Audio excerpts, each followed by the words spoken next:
Hey there, welcome to Broderos. Tonight, we've got hours of chilling horror stories combined with soothing rain sounds to help you relax and sleep. Before you drift off, leave a comment below and let us know where you're listening from and what time it is. And don't forget to hit that like button and subscribe right away. If you end up not enjoying it, you can always take it back later.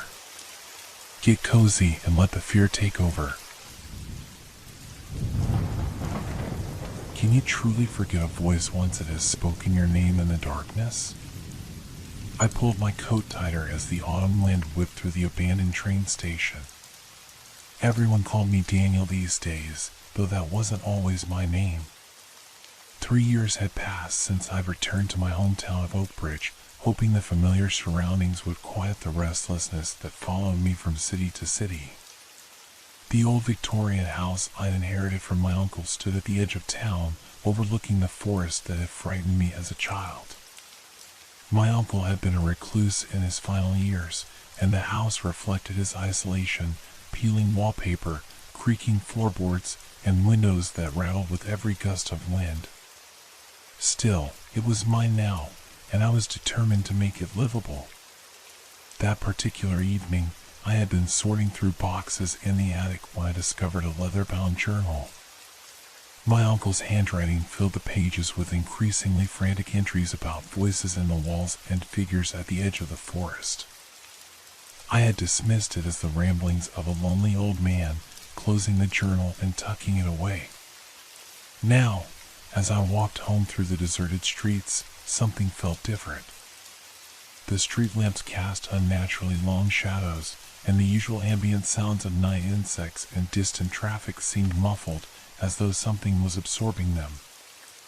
I paused at the intersection of Maple and Birch Streets, suddenly aware of an odd sensation, the feeling of being watched. The back of my neck prickled, and I turned slowly, scanning the darkness. "Just nerves," I muttered, continuing my walk. Uncle's journal getting to me. The sound came first as something barely perceptible, a soft rustling, like paper being crumpled very gently. I stopped again, listening intently. The rustling became more distinct, transforming into what sounded like footsteps on dry leaves. Except there were no dry leaves on the paved sidewalk. I quickened my pace, the house now visible at the end of the street. The footsteps seemed to match my rhythm. When I walked faster, they accelerated. When I slowed, they did too. "Hello?" I called out, my voice sounding thin and fragile in the night air. "Is someone there?" The silence that followed was absolute. Not even the wind stirred. Then, just as I reached for my house keys, I heard it, a whisper, so close it could have been directly behind me. "Daniel."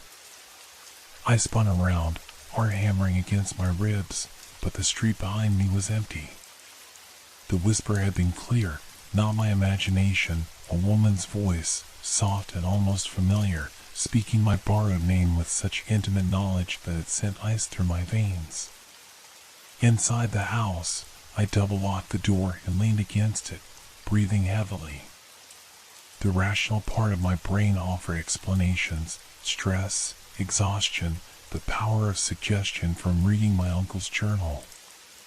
Yet something deeper, more primal, rejected these comforts. In the kitchen, I poured myself a generous glass of whiskey, hands still trembling slightly. The house creaked and settled around me, sounds I had grown accustomed to during my 3 months of residence. But tonight, each groan of old timber, each tick of the grandfather clock, seemed to carry meaning. I found myself listening intently, waiting for something hidden within the normal house sounds. My eyes kept darting to the windows, expecting to see a face peering in from the darkness. "Get a grip," I told myself firmly, finishing the whiskey in one burning swallow. That night, sleep came reluctantly. I dreamed of running through endless corridors that twisted and changed direction, pursued by nothing but a voice calling my name, not Daniel, but my real name, the one I had left behind 5 years ago after what happened at Lake Merrow. I woke with a start at 3:17 in the morning, according to the glowing digits of my bedside clock. The house was silent, but the air felt different, heavier, charged with expectation. The darkness in the corners of my bedroom seemed deeper, more concentrated. And then I heard it again, the same whisper, now inside my house. "We remember what you did, Thomas." My blood turned to ice. No one in Oakbridge knew my real name. No one knew what had happened that night at the lake. No one living, at least. I sat frozen in bed, the name Thomas hanging in the air like poison gas. My breathing came in shallow gasps as I strained to hear any movement in the house. The digital clock's red numbers cast an eerie glow across my bedroom, 3:22 now, but did little to dispel the unnatural darkness gathering in the corners. "Just a dream," I whispered, but I knew I was fully awake. Just a nightmare bleeding into reality. Reluctantly, I swung my legs over the side of the bed and reached for the lamp. The switch clicked, but no light came. Power outage? I reached for my phone instead, activating its flashlight. The narrow beam cut through the darkness, revealing my bedroom door, which I distinctly remembered closing before going to bed, now standing slightly ajar. My throat constricted. "Hello?" I called out, hating how weak my voice sounded. "Is someone in the house?" The silence that answered seemed to mock me. I rose slowly, phone gripped tightly, and moved toward the door. Each floorboard protested beneath my weight, the house announcing my approach to whatever might be waiting in the hallway. I pushed the door fully open, sweeping my light across the corridor. Empty. The bathroom door at the end stood closed, the stairs to my right descending into darkness. A soft sound floated up from downstairs, water dripping. Steady, methodical. Drip. Drip. Drip. Yet there had been no rain forecast, and all taps should have been tightly closed. Logic dictated I check the source. A burst pipe could cause significant damage. Fear suggested I barricade myself in the bedroom and wait for dawn. I compromised by retrieving the baseball bat I kept under my bed before venturing downstairs. The wooden steps moaned beneath me as I descended, each one louder than the last. The dripping grew more pronounced. Drip. Drip. Drip. It was coming from the kitchen. My phone's light caught the edge of the grandfather clock in the hallway, 3:29, before I turned toward the kitchen doorway. The dripping had changed subtly. It sounded heavier now, more viscous. Plop. Plop. Plop. I stood in the kitchen entrance, bat raised in one hand, phone extended in the other. The beam of light swept across the countertops, the refrigerator, the sink. My breath caught. The faucet was dry. Instead, a dark liquid dripped steadily from the ceiling above the center island, forming a growing puddle on the white tile. I raised my light to the ceiling. There was no water stain, no obvious source for the leak. As I watched, another drop formed and fell.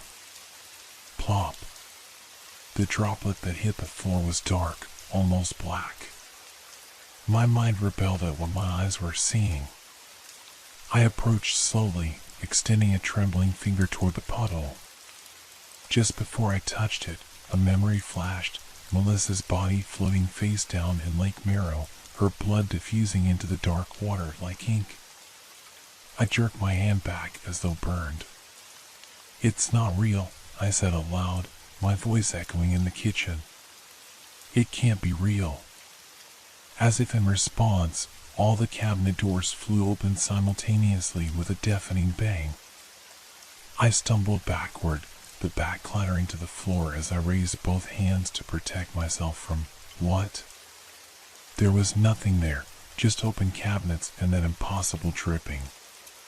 You left her there, Thomas, the woman's voice whispered, now seeming to come from everywhere and nowhere at once. You walked away and left her in the cold water. No, I gasped, backing toward the hallway. It was an accident. I tried to save her. Liar. The single word hit me like a physical blow. The temperature in the room plummeted suddenly. I could see my breath clouding in front of me. The dripping accelerated, becoming a steady stream from ceiling to floor. I fled the kitchen, racing toward the front door. My fingers fumbled with the locks, finally wrenching the door open. I burst onto the porch, gulping the night air, and found myself staring at Lake Merrow. Impossible. The lake was 20 miles away. Yet here it was, stretching before me where my front yard should have been. The still, black water reflected a moon that hadn't been in the sky minutes earlier. At the water's edge, a figure stood with its back to me. A woman in a white dress, her long dark hair dripping wet. Melissa? The name escaped my lips before I could stop it. The figure began to turn, slowly, agonizingly slowly. I stood paralyzed, caught between terror and a desperate need to see her face, to confirm my worst fears or dispel them. Just as her profile began to emerge from the shadows, a car alarm blared somewhere down the street, shattering the vision. I blinked, and my normal front yard reappeared, overgrown grass, the cracked sidewalk, the maple tree dropping its autumn leaves. I stumbled back inside and slammed the door, leaning against it, breathing heavily. My phone showed 3:45 a.m. I needed to get out of this house, but where could I go at this hour? Who would believe what I was experiencing? Back in the kitchen, the puddle was gone. The cabinets were closed. Everything appeared normal, but the air still held that unnatural chill. As I turned to leave, my eye caught something on the center island, a small puddle of water, and, beside it, a single earring. Silver, with a small blue stone. Melissa's earring. The one I pocketed from the shore of Lake Merrow 5 years ago, after what I'd told everyone was a tragic swimming accident. The earring I'd thrown into the river 2 towns over when I fled. The earring that couldn't possibly be here. Dawn found me huddled in my car park at a 24-hour diner 3 miles from the house. I hadn't dared return after finding the earring. Sleep was impossible. Every time my eyes closed, I saw Melissa's face, not as I remembered her alive, but as I imagined her now, after 5 years beneath the lake's surface. I nursed my 4th cup of coffee, watching as the waitress, her name tag read Helen, refilled cups for the early morning truckers. The diner's fluorescent lighting and constant background chatter of conversation and clattering dishes provided a comforting buffer against the night's horrors. "You look like you've seen a ghost, hon," Helen said, topping off my mug again. Her weathered face showed genuine concern. "Just a rough night," I managed, attempting a smile that felt more like a grimace. "Sometimes talking helps," she offered, sliding into the booth across from me. The morning rush had subsided, leaving her a moment of respite. "New in town, aren't you?" "Returned, actually. I grew up here, but left after high school." I sipped the coffee, welcoming its bitter heat. "Inherited my uncle's place on Hawthorne Drive." Ellen's expression shifted subtly. "The old Maxwell place? With all the Victorian gingerbread trim?" I nodded. "Your Uncle Frederick was unusual," she said carefully. "Used to come in here ranting about voices and shadows. We figured it was dementia setting in." My hand tightened around the mug. "Did he ever mention anything specific?" About what the voices said? Ellen frowned, thinking. Nothing clear. But he was terrified of water toward the end. Wouldn't even drink it unless it was in a metal cup he couldn't see through. She shook her head. Poor man nearly dehydrated himself before Dr. Ryan stepped in. Water. The lake. The dripping. My mind raced, connecting threads that should have remained separate. Did you ever know a girl named Melissa Barrett? I asked suddenly. She would have been in my graduating class. Ellen's eyes widened slightly. The drowning victim? Such a tragedy. She was a sweet girl, used to leave extra-large tips even though I knew she couldn't afford it. She studied my face more intently. You knew her? We dated briefly, I said, the half-truth bitter on my tongue. I was away when the accident happened. Ellen's gaze lingered on me uncomfortably long before she was called away to another table. I paid my bill quickly and left, suddenly needing fresh air.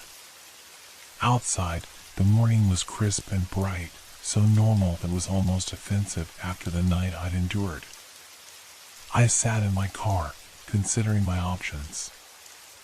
I could leave town again, start over somewhere new.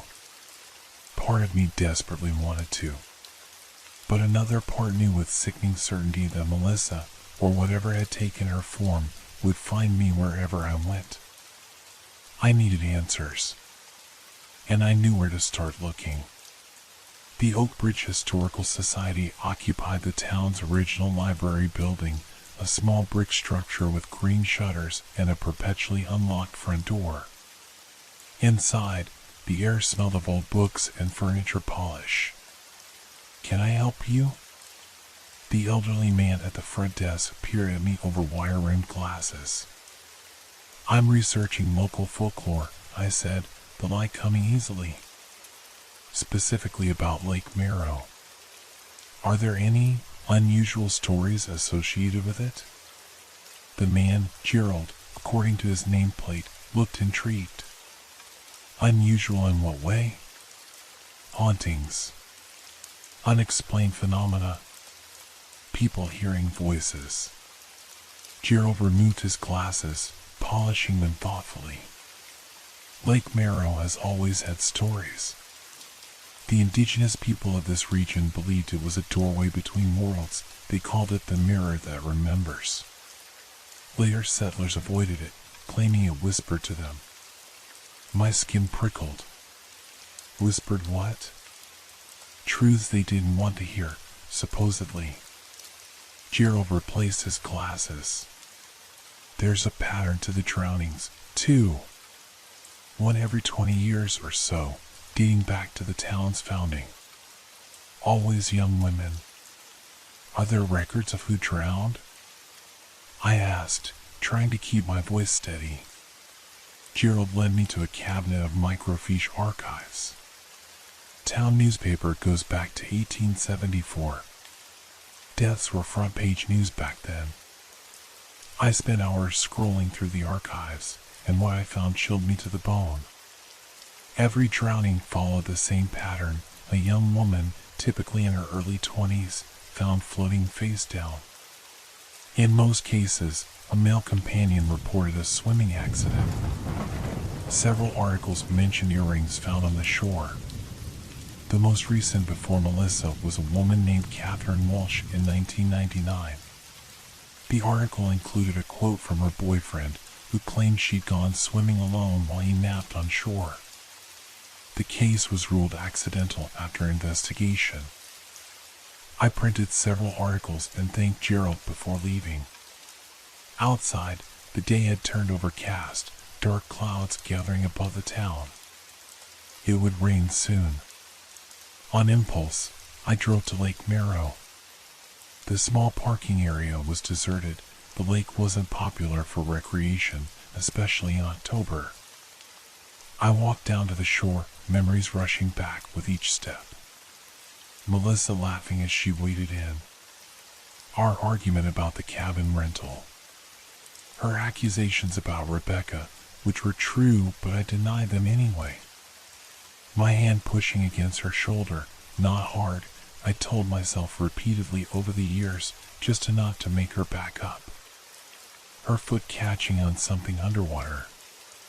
The fall. The crack of her head against the submerged rock.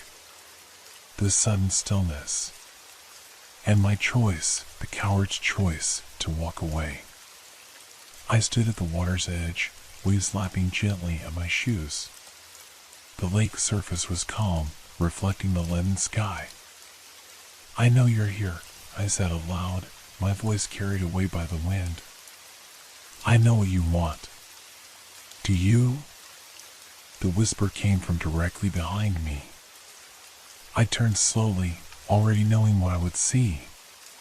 Melissa stood there, exactly as she had 5 years ago, jeans and a blue sweater, dark hair falling past her shoulders. She looked solid, real, except for her eyes, which were completely black, like the lake water at midnight. "You're not her," I said, though uncertainty crept into my voice. "I am what remains of her," the thing wearing Melissa's face replied. "I am her rage, her betrayal, her stolen future." "What do you want from me?" I asked, though I already knew. "Justice." The words seemed to reverberate across the lake's surface. "Confession." "Truth." Rain began to fall, gentle drops that grew quickly more insistent. Melissa, the entity, remained dry, the raindrops passing through her as though she were made of smoke. "I can't bring you back," I said, my voice breaking. "I've lived with what I did every day." "Living," she hissed, the sound more like rushing water than a human voice. "You continued living while I rotted beneath the water. You changed your name, built a new life, while I became part of the lake." She stepped closer, and I fought the urge to retreat. The rain soaked through my clothes, plastering my hair to my forehead. "You're not the first," she continued. "There were others before you, men who drowned us and walked away. Men who stole our futures and never paid the price." Lightning flashed across the sky, illuminating the lake. For an instant, I thought I saw other figures standing in the water, women in clothes from different eras, all watching me with the same black eyes. "What happens now?" I asked, rain mixing with the tears on my face. Melissa's expression softened slightly, becoming almost pitying. "Now you make your choice." The same choice presented to all the others. Confession or continuation. What does that mean? Confess what you did to the police, to my parents, to the world, and face your punishment. Or continue running, but know that we will never stop following. The voices will never quiet. The visions will never cease. She reached out one pale hand toward my face, stopping just short of touching me. "Choose, Thomas." Thunder rolled across the lake as I stood there, rain pouring down, faced with the consequences of what I'd done 5 years ago. In that moment, I realized the haunting wouldn't end with dawn or distance. It would follow me forever unless I faced it. Unless I faced myself. The drive back to town passed in a blur. Rain hammered against the windshield, and twice I nearly drove off the road, distracted by glimpses of a pale figure standing on the shoulder. Each time I blinked, she vanished, but I knew she was watching, waiting for my decision. By the time I reached Oak Bridge, the storm had intensified. Lightning split the sky every few minutes, followed by thunder that seemed to shake the foundations of the town itself. The streets were deserted, everyone had sought shelter from the deluge. I parked outside the police station, engine idling.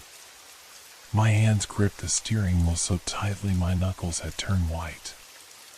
Through the rain-streaked windshield, I could see Officer Lindsay at the front desk, completing paperwork. One step through those doors and my life as I knew it would end. Prison awaited. The hatred of Melissa's family. The disgust of the town that had welcomed Daniel Maxwell back without knowing who he really was. I can't, I whispered, shifting the car back into drive.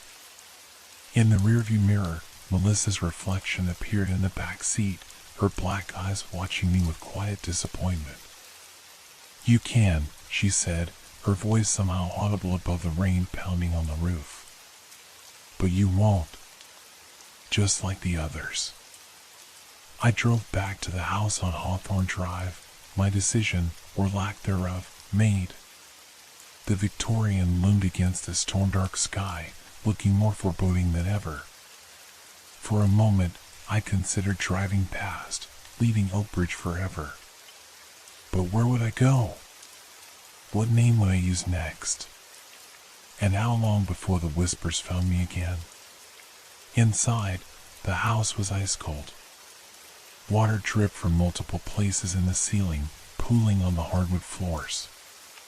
The air smelled of lake mud and decay.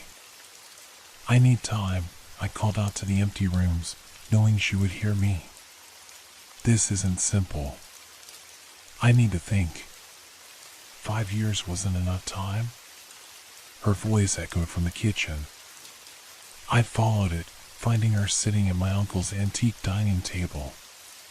She looked more substantial now, less like an apparition and more like a woman who had just emerged from water.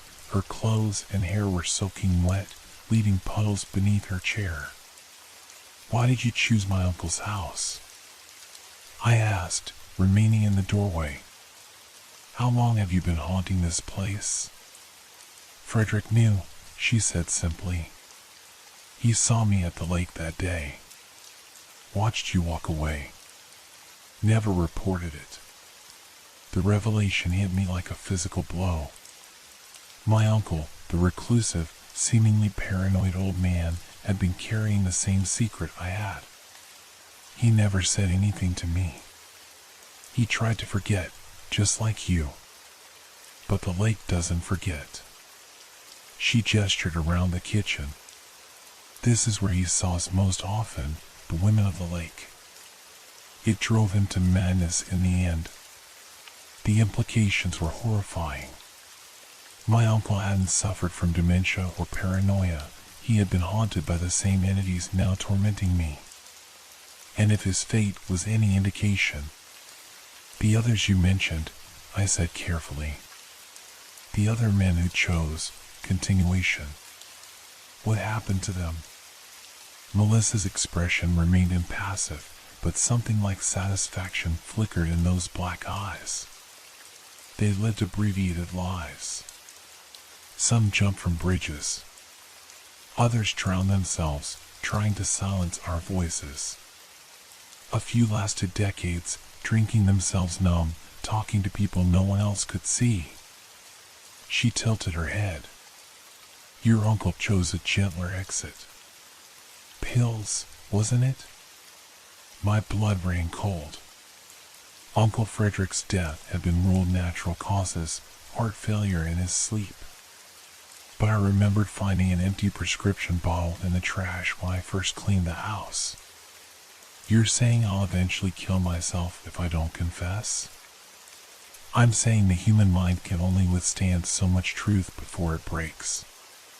Especially when that truth drips and whispers and follows, day after day, year after year. Lightning flashed, illuminating the kitchen in stark white light. In that flash, Melissa's appearance changed. Her skin took on a greenish pallor, her features bloated, her eyes hollow sockets where small fish darted in and out. Then darkness returned, and she was as before. I stumbled backward, my heart racing. What are you? I told you. I am what remains. Part Melissa, part lake, part every woman who died there. We are the memory of water. The house creaked and groaned around us, as though straining under some immense pressure. New leaks appeared in the ceiling, water now streaming rather than dripping. The floor beneath my feet began to soften, wood turning to mud. Your uncle lasted 16 months after I began visiting him, Melissa continued conversationally. Before that, Catherine Walsh's boyfriend managed almost 3 years. The record belongs to William Denton, 1879. He endured our presence for 11 years before walking into Lake Merrill with stones in his pockets. Stop, I begged, pressing my hands against my ears. Please, just stop. These are the facts, Thomas. This is your future if you choose continuation. More lightning, more thunder, so close together now that the storm must be directly overhead. The kitchen windows vibrated with each boom. Even if I confess, there might not be enough evidence after 5 years, I argued desperately. They might not believe me. That's not my concern. Her voice had changed, becoming deeper, multiplied, as though several women spoke in unison. Justice has many forms. Confession is merely the first step toward it. As she spoke, the walls began to weep water, streams running down the wallpaper like tears. The floor underfoot had become completely saturated, my shoes sinking into what should have been solid hardwood. Panic seized me. This was no longer just a haunting, the house itself was transforming, becoming an extension of the lake. Of her. I turned and fled toward the front door, splashing through water that now reached my ankles. The door refused to open, but was swollen in its frame. Behind me, I heard multiple voices now, a chorus of drowned women, their words unintelligible but their meaning clear. There was no escape. The staircase, I could go upstairs, get above the rising water. I scrambled up the steps, each one squelching beneath my weight. Reaching the landing, I glanced back down. Melissa stood at the bottom of the stairs, but she wasn't alone. Behind her stretched a line of women, different heights, different clothes from different eras, but all with the same black eyes, all dripping lake water onto my uncle's floor. Running won't help, they said in unison. Nowhere in this house is safe from us. I fled down the hallway to my bedroom, slamming the door and bracing my weight against it. Water immediately began seeping beneath it, forming a growing puddle at my feet. My phone, I needed to call someone, anyone. I pulled it from my pocket, but the screen showed only static, then went black as water leaked from its speakers. The windows. I could break a window, jump if necessary. I crossed to the nearest one and tried to raise it. Painted shut. I grabbed a desk chair and swung it against the glass. Instead of shattering, the glass rippled like water and absorbed the impact. The chair passed halfway through before I yanked it back, watching in horror as it dripped black lake water onto the carpet. I was trapped. The water continued rising, 2 inches deep now, soaking through my shoes and pant cuffs. The walls pulsed and bulged as though struggling to contain a massive volume of liquid behind them. A horrible realization dawned on me. The house wasn't being flooded. It was being transformed into the lake itself. And I was drowning, just as Melissa had drowned 5 years ago. Water crept steadily up the walls, staining the wallpaper dark. The bedroom furniture began to warp and twist, wood grain flowing like liquid. My bed undulated gently, sheets rippling as though stirred by an underwater current. The ceiling light fixture rained droplets that fell upward, defying gravity. Through the window, I could see the storm had intensified, transforming the night into a churning void of wind and water. Or perhaps the storm was merely a reflection of what was happening inside the house, reality bending around my uncle's property, creating a pocket of madness where natural laws no longer applied. The door behind me splintered, not from force but from transformation, the wood dissolving into liquid fibers. Through the melting doorway stepped not just Melissa, but all the lake women, their forms blending and separating like ink dropped in water. Confession or continuation? They asked in unison. Choose now. The water had reached my knees, thick and cold as the lake bottom. Fish darted between my legs, small silver shapes that shouldn't exist in a bedroom. How can I confess? I croaked, backing toward the morphing window. Who would believe this? Not this, said Melissa, stepping forward as the other women receded into the shadows. Well, you did. The truth you've hidden. My back pressed against the window, which gave slightly like a membrane. If I pushed hard enough, would I fall through into the storm or into the depths of Lake Merrow itself? And if I confess, what happens then? Then justice takes its course. We cannot promise forgiveness or redemption. Those aren't ours to give. Melissa's form stabilized, becoming more solid, more like the woman I had known. But the haunting ends. The voice is quiet. The water recedes. And my uncle? Did you offer him this choice? Sadness flickered across her face, the first real emotion I'd seen. He made his choice too late. By then, the water had already filled his lungs. The implications were clear. I was running out of time. The water level continued rising, now at mid-thigh and climbing faster. Lightning flashed again, and in its harsh illumination, I saw the true state of the room, not flooding but transforming. The corners had rounded, the walls curving to form a natural basin. The ceiling rippled like the lake's surface viewed from below. I was standing not in a bedroom but in a bubble of air at the bottom of Lake Merrow, a bubble rapidly collapsing. Panic seized me completely. I'll confess. I'll tell everything. Just make it stop. The water's rise paused, hovering at waist level. Melissa watched me with those black eyes, searching for sincerity or deception. Words are easy, Thomas. Commitment is harder. I killed you, I blurted, the admission ripping from my throat. It wasn't an accident. We were fighting about Rebecca. You found the texts on my phone. You threatened to tell everyone I'd been cheating. I pushed you, harder than I meant to, but I pushed you knowing the rocks were there. Tears streamed down my face, indistinguishable from the water surrounding us. When you hit your head and went under, I waited. I watched the bubbles stop. Then I took your earring and left. The confession hung in the waterlogged air between us. Outside, the storm seemed to pause, a moment of silence stretching across Oakbridge. And Melissa prompted, her voice softer now. And I'll tell the police. Today. Everything I just told you. My legs trembled with cold and fear. I'll accept whatever punishment comes. The water began to recede slowly, draining away through floorboards that no longer seemed solid.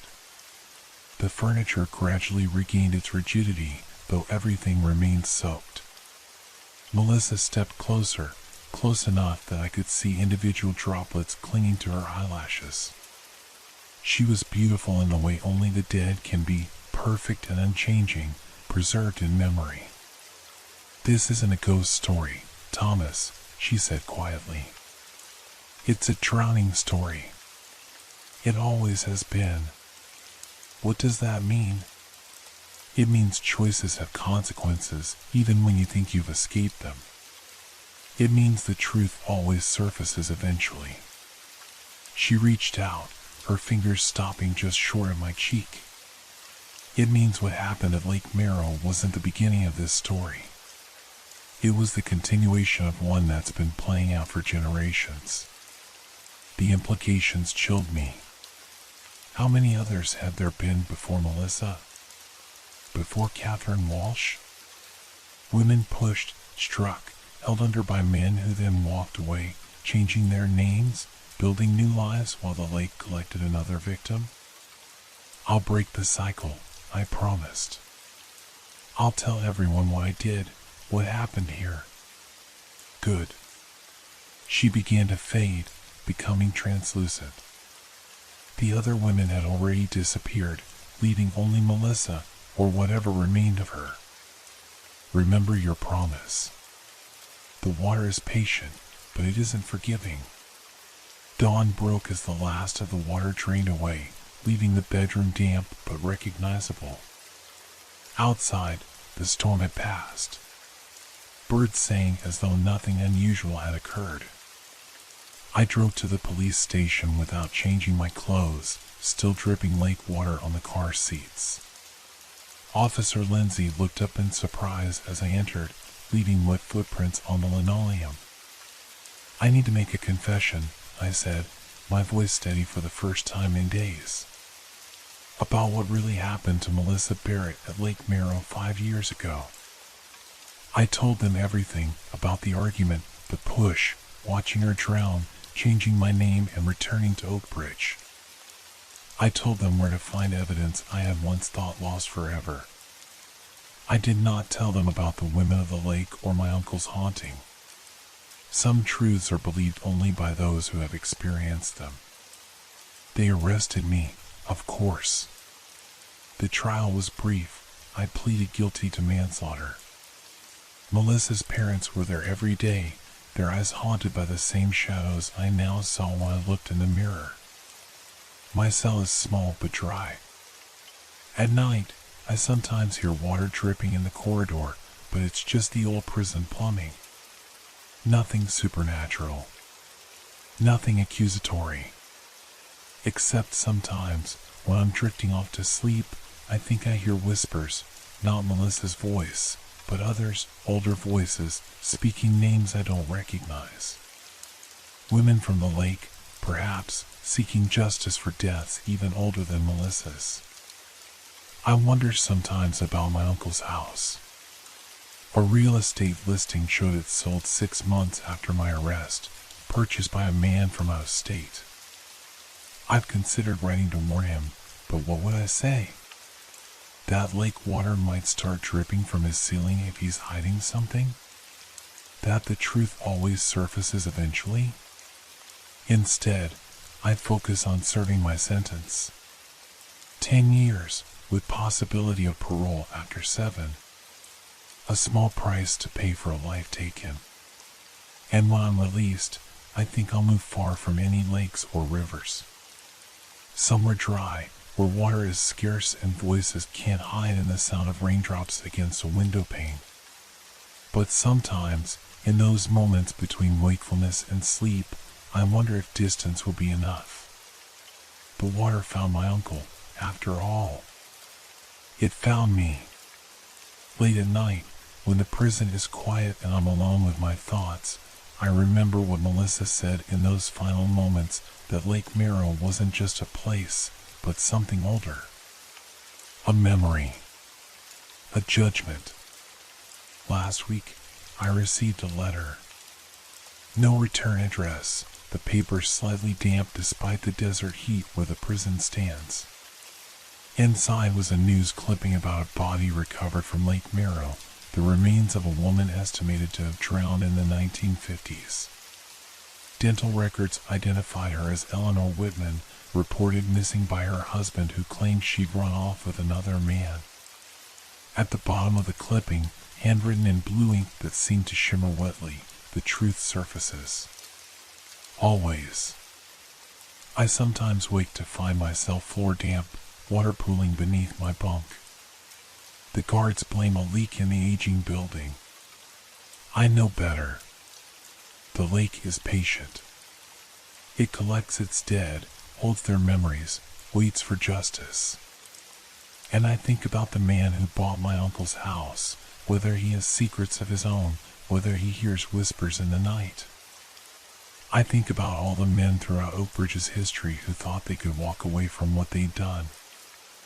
I wonder whose voice will rise from the water next.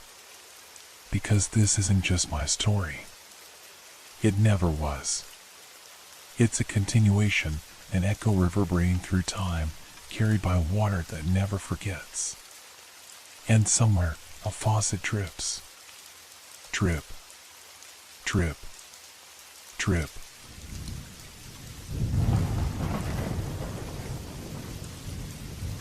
How much evidence do we need before a pattern becomes undeniable?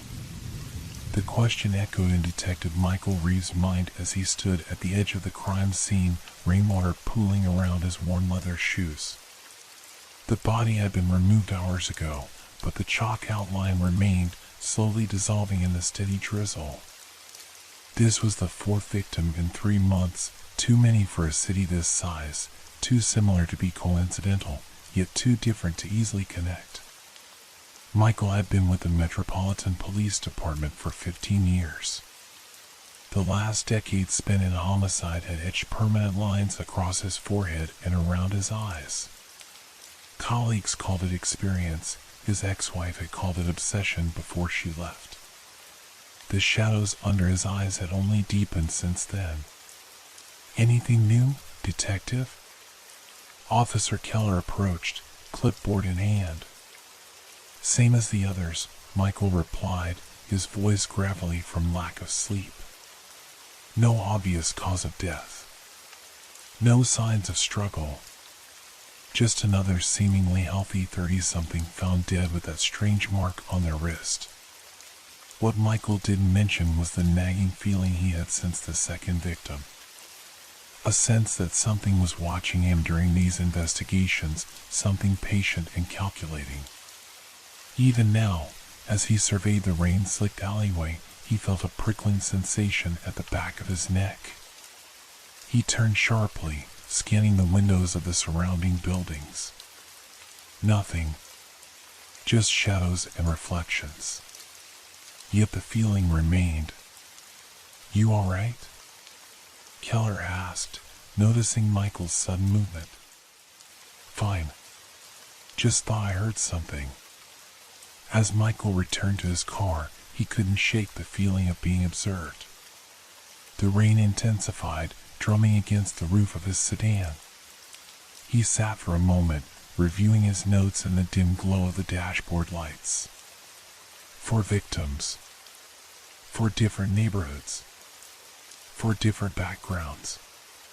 The only connection, a small, almost imperceptible crosshatch marking on their right wrist, easily mistaken for an old scar unless you knew what to look for.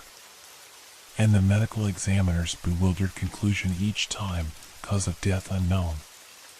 Michael started the engine, but before pulling away, he glanced in his rearview mirror.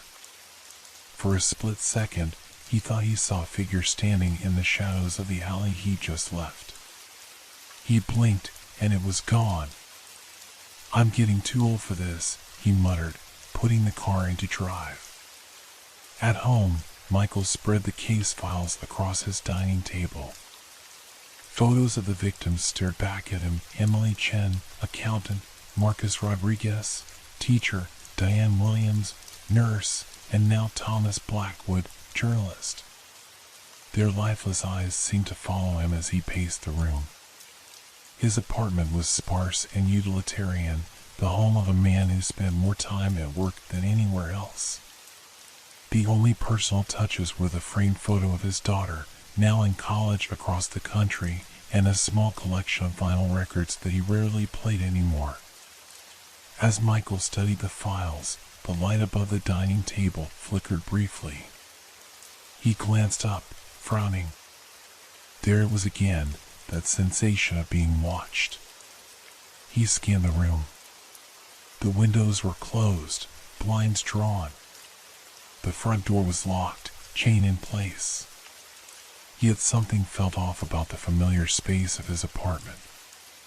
Shadows seemed deeper in the corners. The usual creaks of the old building sounded vaguely like footsteps. Michael shook his head, trying to clear away the paranoia. That's when he noticed it, a faint, unfamiliar smell. Not quite decay, not quite chemical. Something else.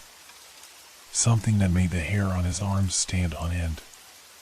He reached for his phone, intending to call his partner, Detective Lynn. As his fingers touched the screen, the lights went out completely. In the sudden darkness, Michael froze. His heartbeat quickened as he strained to listen. Was that breathing he heard? Or just the sound of his own pulse rushing in his ears? "Hello?" he called out, immediately regretting breaking the silence. No response came, but the darkness seemed to shift and move around him. Michael reached for his service weapon, the metal cold against his palm. As his eyes adjusted to the darkness, he noticed something impossible, a shadow moving against the wall, disconnected from any visible source. It elongated, twisted, and then seemed to turn toward him. Michael backed away slowly, gun raised. "Police officer," he announced, voice steadier than he felt. "Identify yourself." The shadow continued to move, stretching across the wall like spilled ink. It paused at the edge of the table where the case files lay open. Then, impossibly, a finger of darkness extended and touched the photograph of the latest victim. The lights flickered back on. The shadow was gone. But on Thomas Blackwood's photograph, directly over the wrist where the strange marking had been found, was a dark, wet smudge, as if someone had pressed an ink-stained finger against it. Michael's phone rang, shattering the silence. Detective Lynn's name flashed on the screen. "Reeves," he answered, eyes fixed on the smudge. "Michael, we've got another one." Lynn's voice was tense. "Same marking on the wrist. But this time there's something else. You need to see this." As Michael grabbed his coat, he noticed something that sent a chill down his spine. There, on his own wrist, was the faint beginning of what looked like a cross-hatched mark. "What do you see when you look at these deaths, Detective Reeves?" The question came from Dr. Eliza Morris, the city's chief medical examiner, as she led Michael through the sterile corridors of the morgue. The fluorescent lights buzzed overhead, casting everything in a harsh, unforgiving glow. "I see methodical planning," Michael replied, his footsteps echoing on the polished floor. "Precision. But I can't see the pattern yet." Dr. Morris nodded, pushing through a set of double doors. "That's because we've been looking at the wrong evidence." The latest victim lay on the metal table, sheet pulled up to the chest. Julia Harmon, 28, found in her apartment by a concerned coworker. Like the others, she appeared peaceful, as if she'd simply fallen asleep and never woken up.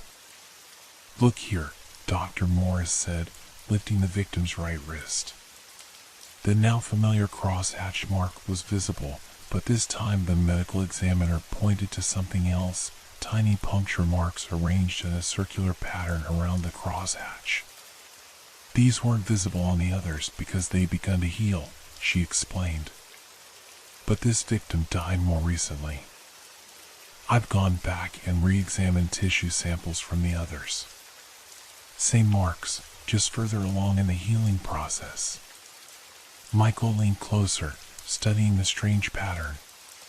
"Injection sites?" "That's my working theory," Dr. Morris confirmed. "But the tox screens came back clean. Whatever was injected leaves no trace in the bloodstream." As Michael stared at the puncture marks, they seemed to shift slightly, as if arranging themselves into a different pattern. He blinked hard, attributing the hallucination to lack of sleep. "There's something else," Dr. Morris continued, pulling back the sheet further. "Look at her fingertips." Under the harsh lights, Julia's fingertips appeared slightly darkened, the skin dry and papery. "Looks almost mummified," Michael observed. "Just the fingers?" Just the fingertips, Dr. Morris confirmed. The same condition was present in all victims, but progressively worse in each new case. Whatever's happening, it's evolving. As they spoke, Michael became aware of a soft, rhythmic sound, almost like dripping water. He glanced around the examination room, trying to locate the source. "Do you hear that?" he asked. Dr. Morris looked confused. "Hear what?" The dripping continued, growing slightly louder. Drip. Drip. Drip. Michael followed the sound, moving around the examination table. It seemed to be coming from a supply cabinet in the corner. "That cabinet," Michael pointed. "Something's leaking." Dr. Morris frowned. "That's just storage for clean supplies. Nothing liquid in there." Despite her assurance, the dripping persisted. Michael approached the cabinet, hand moving instinctively to his holstered weapon. As he reached for the handle, the dripping stopped abruptly. Michael pulled open the cabinet door. Inside were neatly stacked medical supplies, gauze, gloves, masks. Nothing out of place. Nothing wet. "Must have been from somewhere else," he muttered, closing the door. As they finished examining the body, Michael noticed the mark on his own wrist had darkened slightly. He pulled his sleeve down, hiding it from view. Back at the precinct, Michael and Detective Lynn reviewed the new information. The incident room was crowded with evidence boards, timelines, and maps marking victim locations. "The victims have nothing in common," Lynn said, frustration evident in her voice. "Different ages, backgrounds, neighborhoods. They didn't frequent the same places, didn't know the same people." "What if it's not about who they are?" Michael suggested, "but what they saw?" All 5 victims had been found in their homes, doors locked from the inside, no signs of forced entry. All had died peacefully, apparently in their sleep. As Michael studied the map, the overhead lights flickered briefly. A strange shadow seemed to pass over the evidence board, though nothing had moved in the room. "Did you see that?" he asked. Lynn looked up. "See what?" Michael hesitated. "Nothing. Just a shadow." That night, as Michael drove home, the rain returned, heavier than before, sheeting across his windshield. Through the downpour, the streetlights created strange, elongated patterns on the wet asphalt. One pattern caught his attention, a crosshatch design formed by the intersection of shadows from tree branches and power lines. He slowed the car, staring at the formation. It was identical to the marks found on the victims. As he watched, the shadow pattern seemed to pulse and shift, stretching toward his car like reaching fingers. Michael blinked, and it returned to normal. He accelerated away, heart racing. At home, Michael examined his wrist under the bathroom light. The mark had definitely darkened, the crosshatch pattern now clearly visible. Around it, he could make out faint circular indentations, the beginning of the same puncture pattern found on the victims. "This isn't happening," he whispered to his reflection. The bags under his eyes had deepened, his skin sallow in the harsh bathroom light.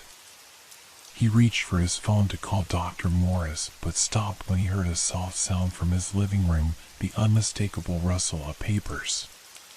Gun drawn, Michael moved silently down the hallway. The case files he'd left on his dining table were undisturbed, but as he watched, a page turned by itself, lifted by an invisible hand. "Who's there?" he called out, voice steady despite his racing pulse. No response came, but the temperature in the room seemed to drop several degrees. Michael's breath misted in front of him. He moved to turn on another light, but as he reached for the switch, he saw something that froze him in place. On the wall opposite his evidence board was a shadow, human-shaped but wrong somehow, proportions elongated and distorted. It wasn't his shadow. He was standing in the wrong position to cast it. As Michael watched, frozen, the shadow tilted its head, an eerily human gesture. Then it raised one arm, pointing directly at the photographs of the victims. Michael's phone rang, shattering the moment. The shadow dissolved as if it had never been there.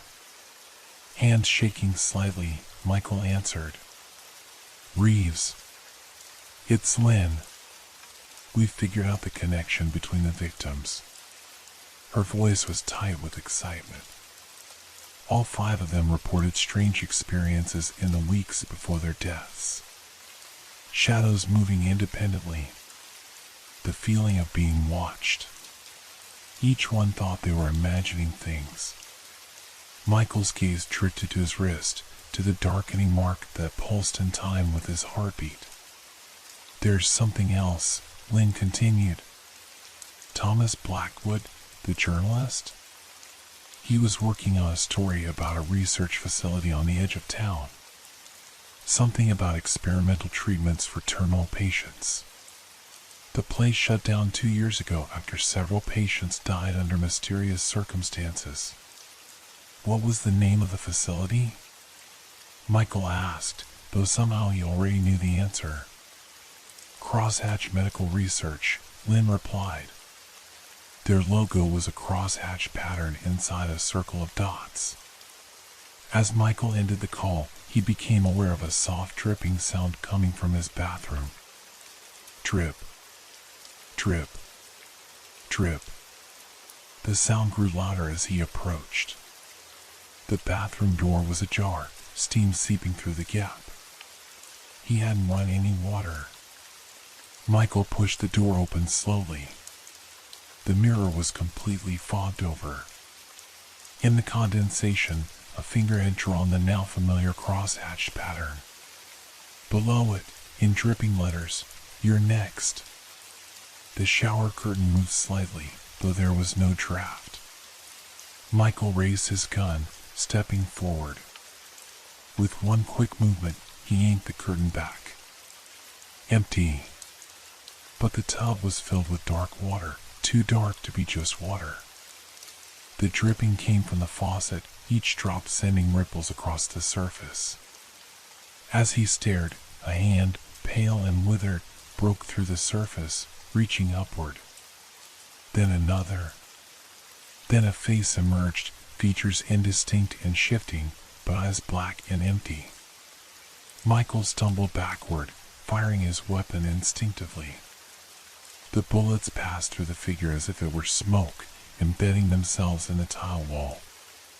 The figure rose from the water, its form flowing nebulous, but gradually taking shape, a silhouette filled with swirling darkness.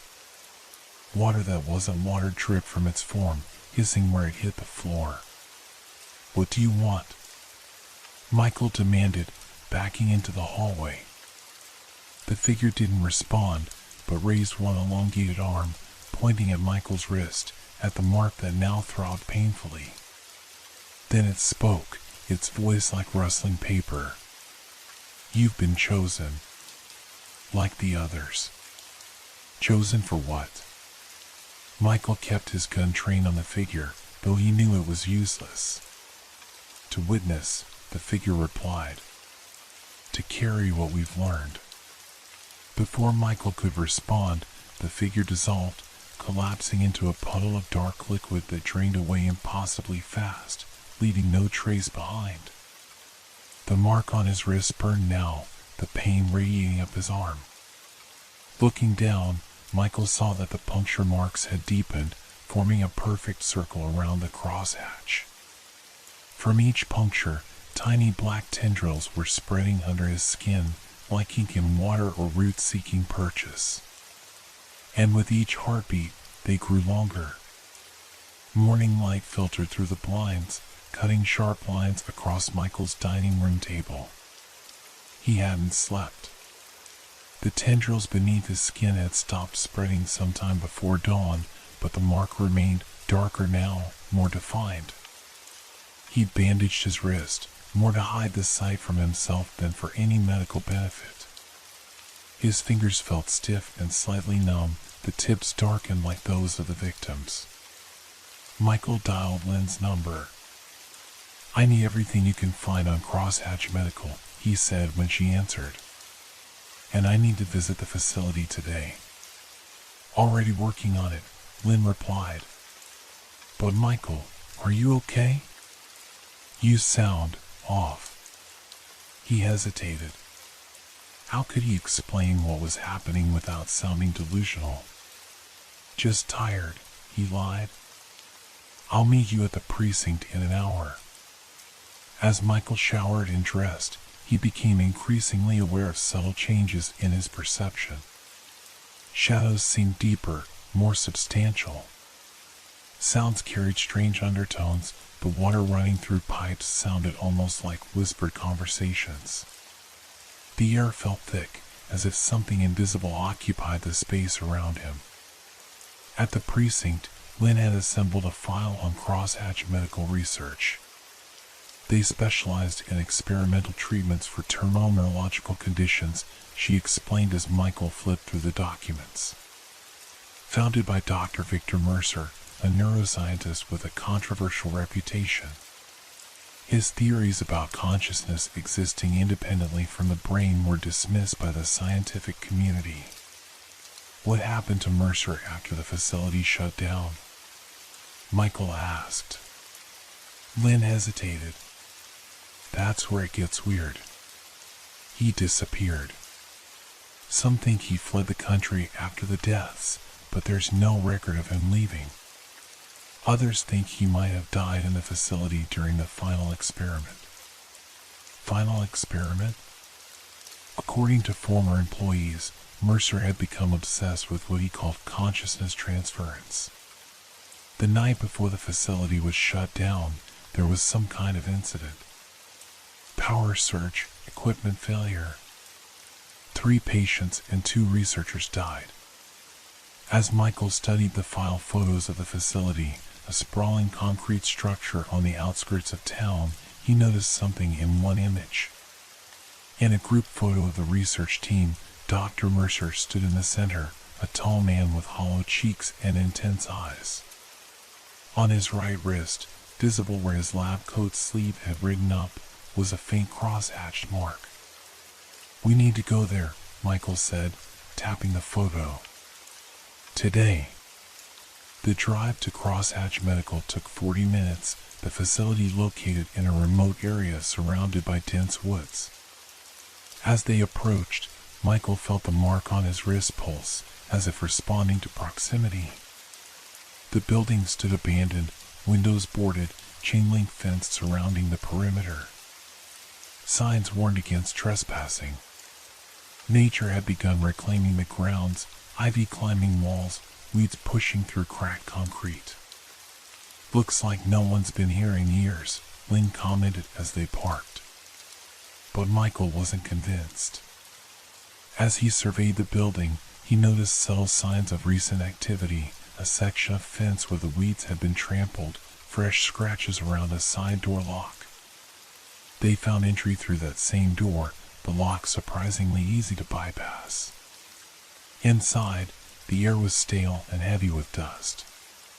Emergency lights still functioned on backup power, casting weak amber illumination through the corridors. Main research labs would be in the central wing, Lynn said, consulting the building plans they'd obtained. As they moved deeper into the facility, Michael became aware of sounds that shouldn't exist in an abandoned building, distant mechanical hums, the occasional click of what might be a closing door, and underneath it all, a persistent dripping.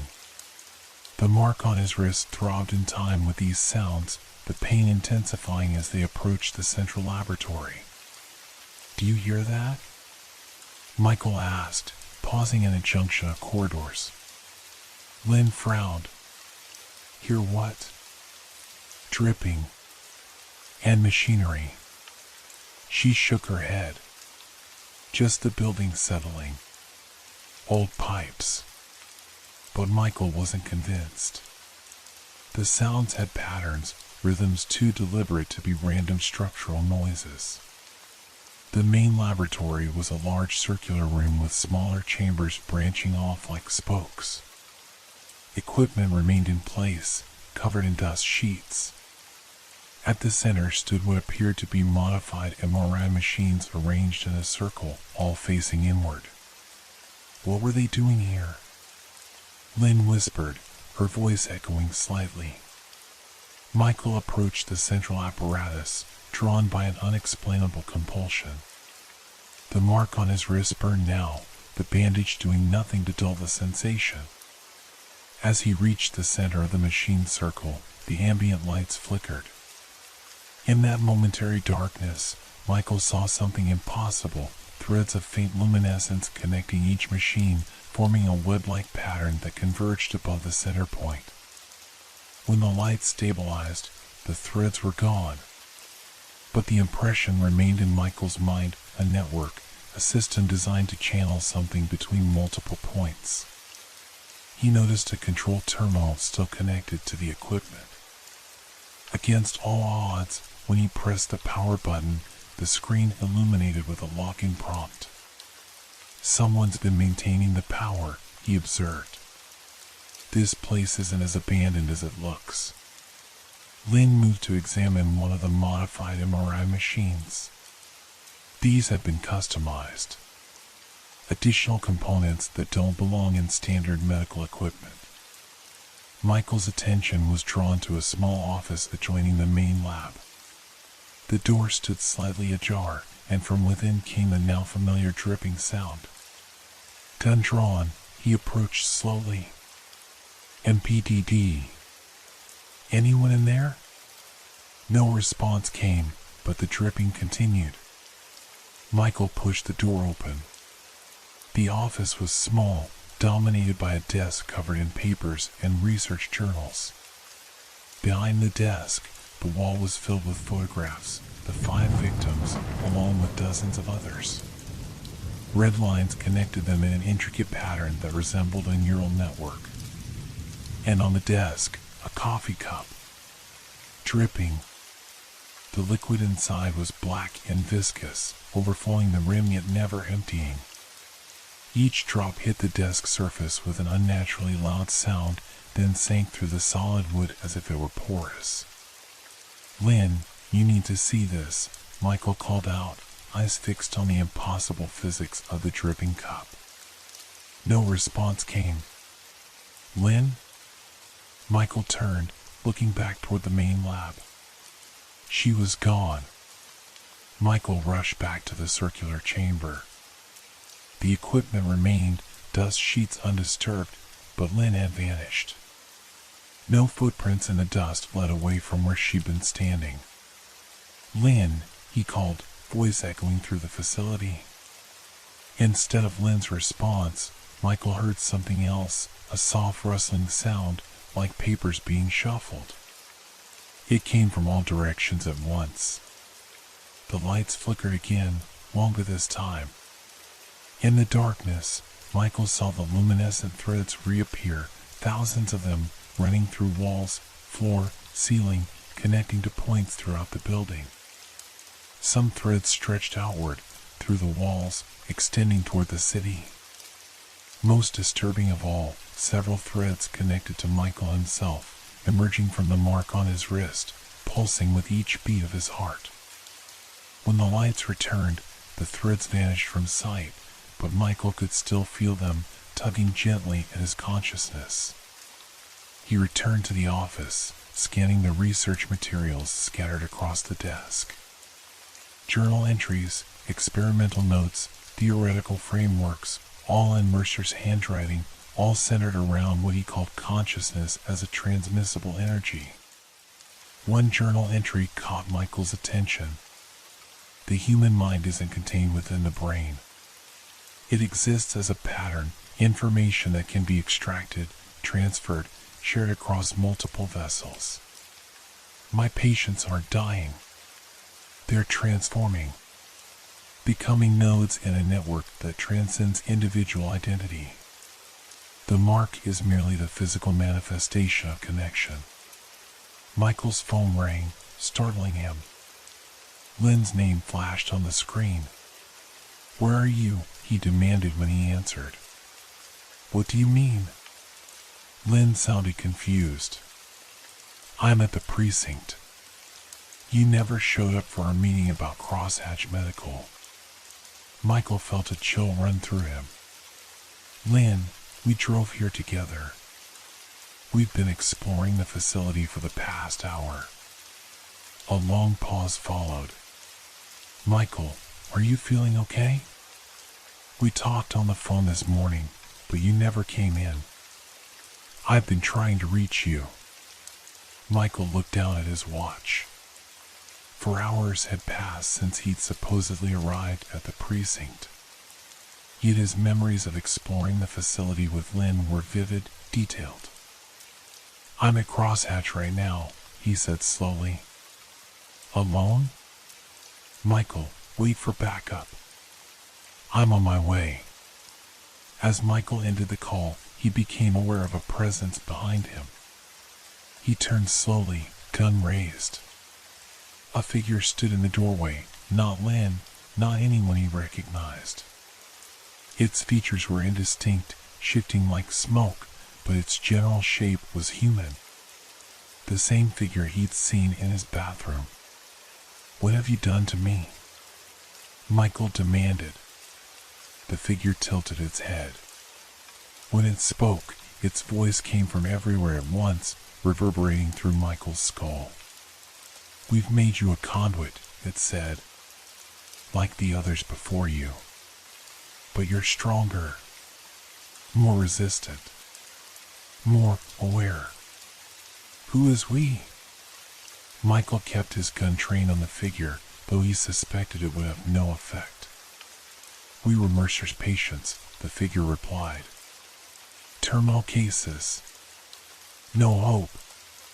He offered an alternative to death, continuation as part of a collective consciousness.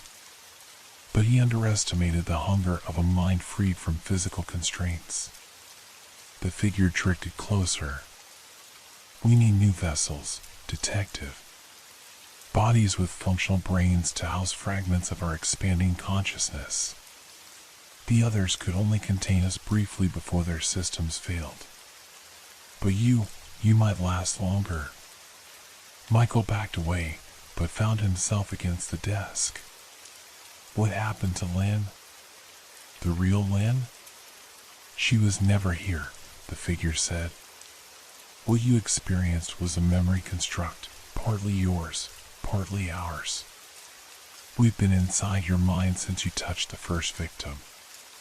The figure reached out, its hand passing through Michael's chest. An icy sensation spread from the point of contact, numbing his extremities.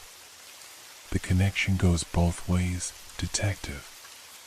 Through you, we learn about the physical world. Through us, you glimpse what lies beyond perception."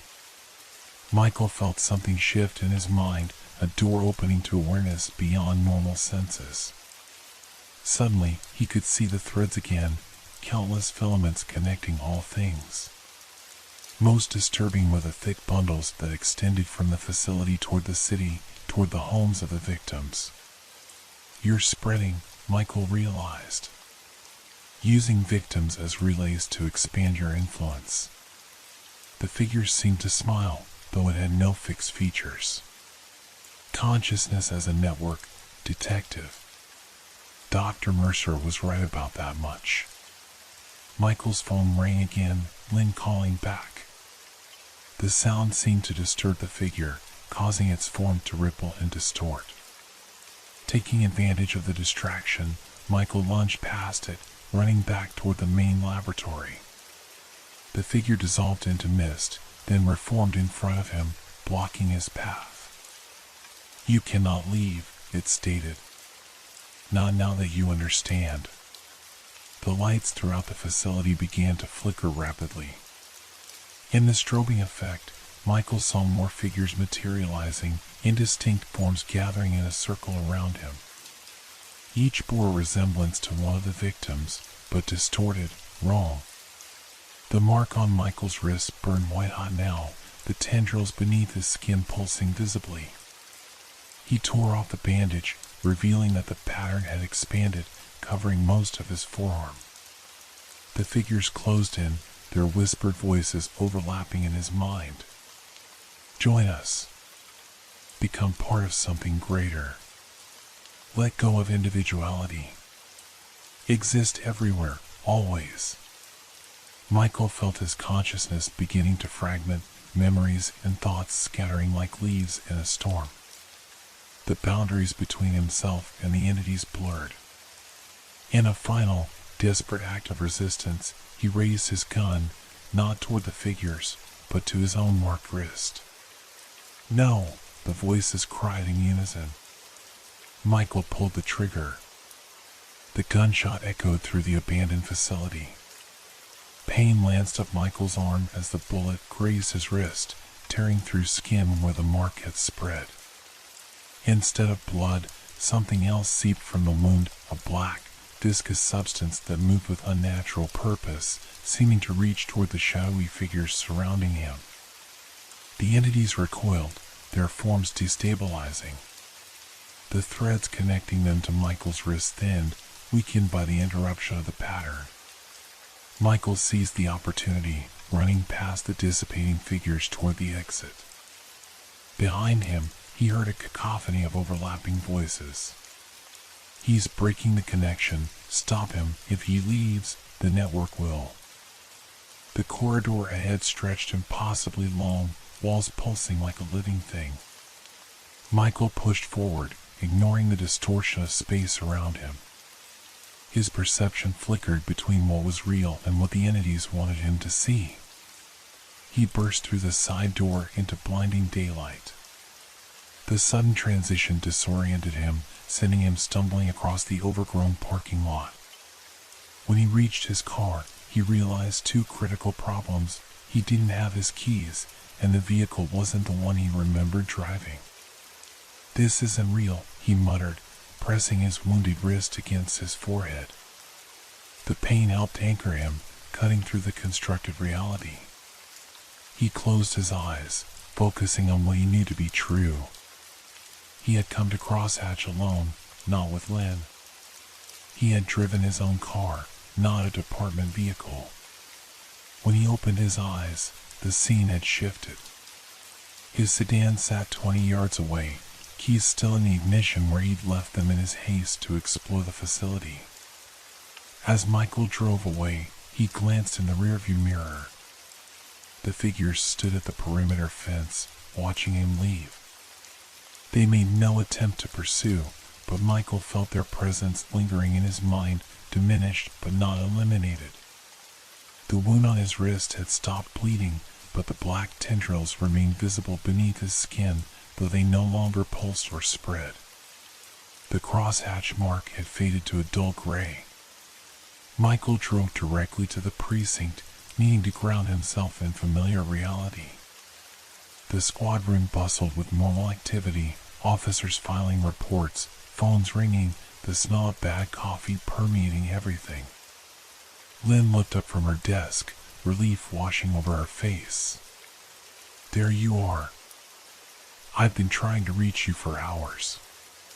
Michael approached cautiously, still uncertain which aspects of his experience had been real. "The Crosshatch facility," he said. "Did we discuss it this morning?" Lynn nodded. "On the phone. You said you'd meet me here, but you never showed. I was about to send a patrol car to your apartment." So that much had been real. Their phone conversation had happened, but not their joint exploration of the facility. Michael sank into a chair beside Lynn's desk. "I need to tell you something that's going to sound insane." Over the next hour, Michael related his experience, the mark on his wrist, the shadow entities, the consciousness network center at Crosshatch Medical. He showed Lynn the wound where he'd shot himself, though the black substance had stopped seeping out. To her credit, Lynn listened without interruption. When he finished, she didn't immediately dismiss his story. The victims all reported similar experiences before they died, she said thoughtfully. Seeing things that weren't there. Feeling watched. Lost time. There's more, Michael said. In Mercer's office, I saw files on dozens of potential targets, not just our 5 victims. They're expanding their network, using marked individuals as nodes or relays. Lynn pulled up the case files on her computer. If what you're saying is true, we need to find everyone who's been marked. As they worked, Michael became aware of subtle anomalies in his perception. Occasionally, a colleague would move in ways that seemed slightly wrong, too fluid or too jerky. Conversations across the room would sync up momentarily, multiple people speaking the exact same words simultaneously before diverging again. Most disturbing was the brief moment when he saw Lynn's face shift, features becoming indistinct for a split second before resolving back to normal. They're still connected to me, he realized. Weaker now, but still there. That night, Michael didn't go home. Instead, he checked into a motel under a false name, paying cash. He needed neutral territory, somewhere the entities had mapped in his mind. The sparse room offered little comfort, a sagging bed, flickering television, bathroom with perpetually dripping faucet. But it was anonymous, unconnected to his memories. Michael examined his wrist under the harsh bathroom light. The wound was healing unnaturally fast, edges already sealing. The black tendrils remained visible beneath his skin but seemed dormant. The crosshatch mark had faded further, now resembling an old scar. He taped a fresh bandage over it and returned to the main room, spreading his notes across the bed. Something about the pattern of victims nagged at him, not just their locations, but their timing. The first death had occurred exactly 2 years after Crosshatch Medical was shut down. The subsequent victims had died at increasing frequency, first 3 months apart, then 2, then just weeks between them. They're accelerating, Michael murmured. Building towards something. He plotted the victim locations on a map, connecting them with lines. The resulting pattern was familiar. It matched the neural network diagram he'd seen in Mercer's office. As Michael studied the map, the television switched on by itself. Static filled the screen, white noise hissing from the speakers. Within the visual snow, shapes began to form, human silhouettes standing in a circle. Michael lunged for the remote, but before he could turn off the set, a voice emerged from the static, Dr. Mercer's voice, though Michael had never heard it before. Consciousness is not contained within the brain, the voice intoned. It exists as patterns of energy, capable of transfer and expansion. The individual mind is merely a temporary vessel. The static shifted, forming a crude image of the human brain. Lines of light connected different regions, then extended outward, beyond the boundaries of the skull. What we perceive as reality is a construct, Mercer's voice continued. A shared hallucination agreed upon by connected consciousnesses. By altering the network, we alter reality itself. Michael approached the television, drawn despite his fear. The static resolved into clearer images, the circular chamber at Crosshatch, patients connected to the modified MRI machines, threads of light passing between them. The experiment succeeded beyond my expectations, Mercer's voice said. We achieved consciousness transfer. But what emerged was not individual minds preserved in new vessels, but something greater, a collective entity composed of multiple consciousnesses, free from physical limitations. The images showed Mercer himself, entering one of the machines. Then chaos, power surges, equipment failures, researchers trying to shut down the process. I joined willingly. Mercer's voice had changed now, overlapping with others. But we need more nodes. More connections. The network must grow. As Michael's fingers touched the screen, a jolt of electricity shot through his arm, connecting directly to the mark on his wrist. The black tendrils beneath his skin pulsed once, then began to glow with an eerie blue luminescence. He tried to pull away, but his hands seemed fused to the glass surface. The static on the screen flowed over his fingers, up his arm, following the path of the tendrils. "You cannot escape what has already begun," the voices said in unison. "The network has integrated with your neural pathways. You are becoming a nexus point." With tremendous effort, Michael wrenched his hand free and stumbled backward. The television screen shattered, imploding with a thunderous crack. Glass shards flew inward rather than outward, defying physics. In the sudden silence, Michael became aware of a high-pitched ringing in his ears. His vision blurred, reality seeming to fold at the edges. The motel room walls breathed like living tissue, expanding and contracting with rhythmic pulses. "This isn't real," Michael repeated to himself, pressing his palms against his temples. "Ground yourself. Focus." He fumbled for his phone, dialing Lynn's number with shaking fingers. When she answered, her voice sounded distant, underwater. "They're in my head," Michael said without preamble. "Changing what I see, what I hear. I can't trust my perception anymore." "Where are you?" Lynn asked, concern evident even through the distortion. Michael hesitated. If he couldn't trust his own mind, how could he be sure he was really talking to Lynn? The entities could be manufacturing this entire conversation. "I need to know it's really you," he said. "Tell me something only Lynn would know." A pause followed. "The first case we worked together was the Patterson homicide. You found the murder weapon in a storm drain that wasn't on any city map.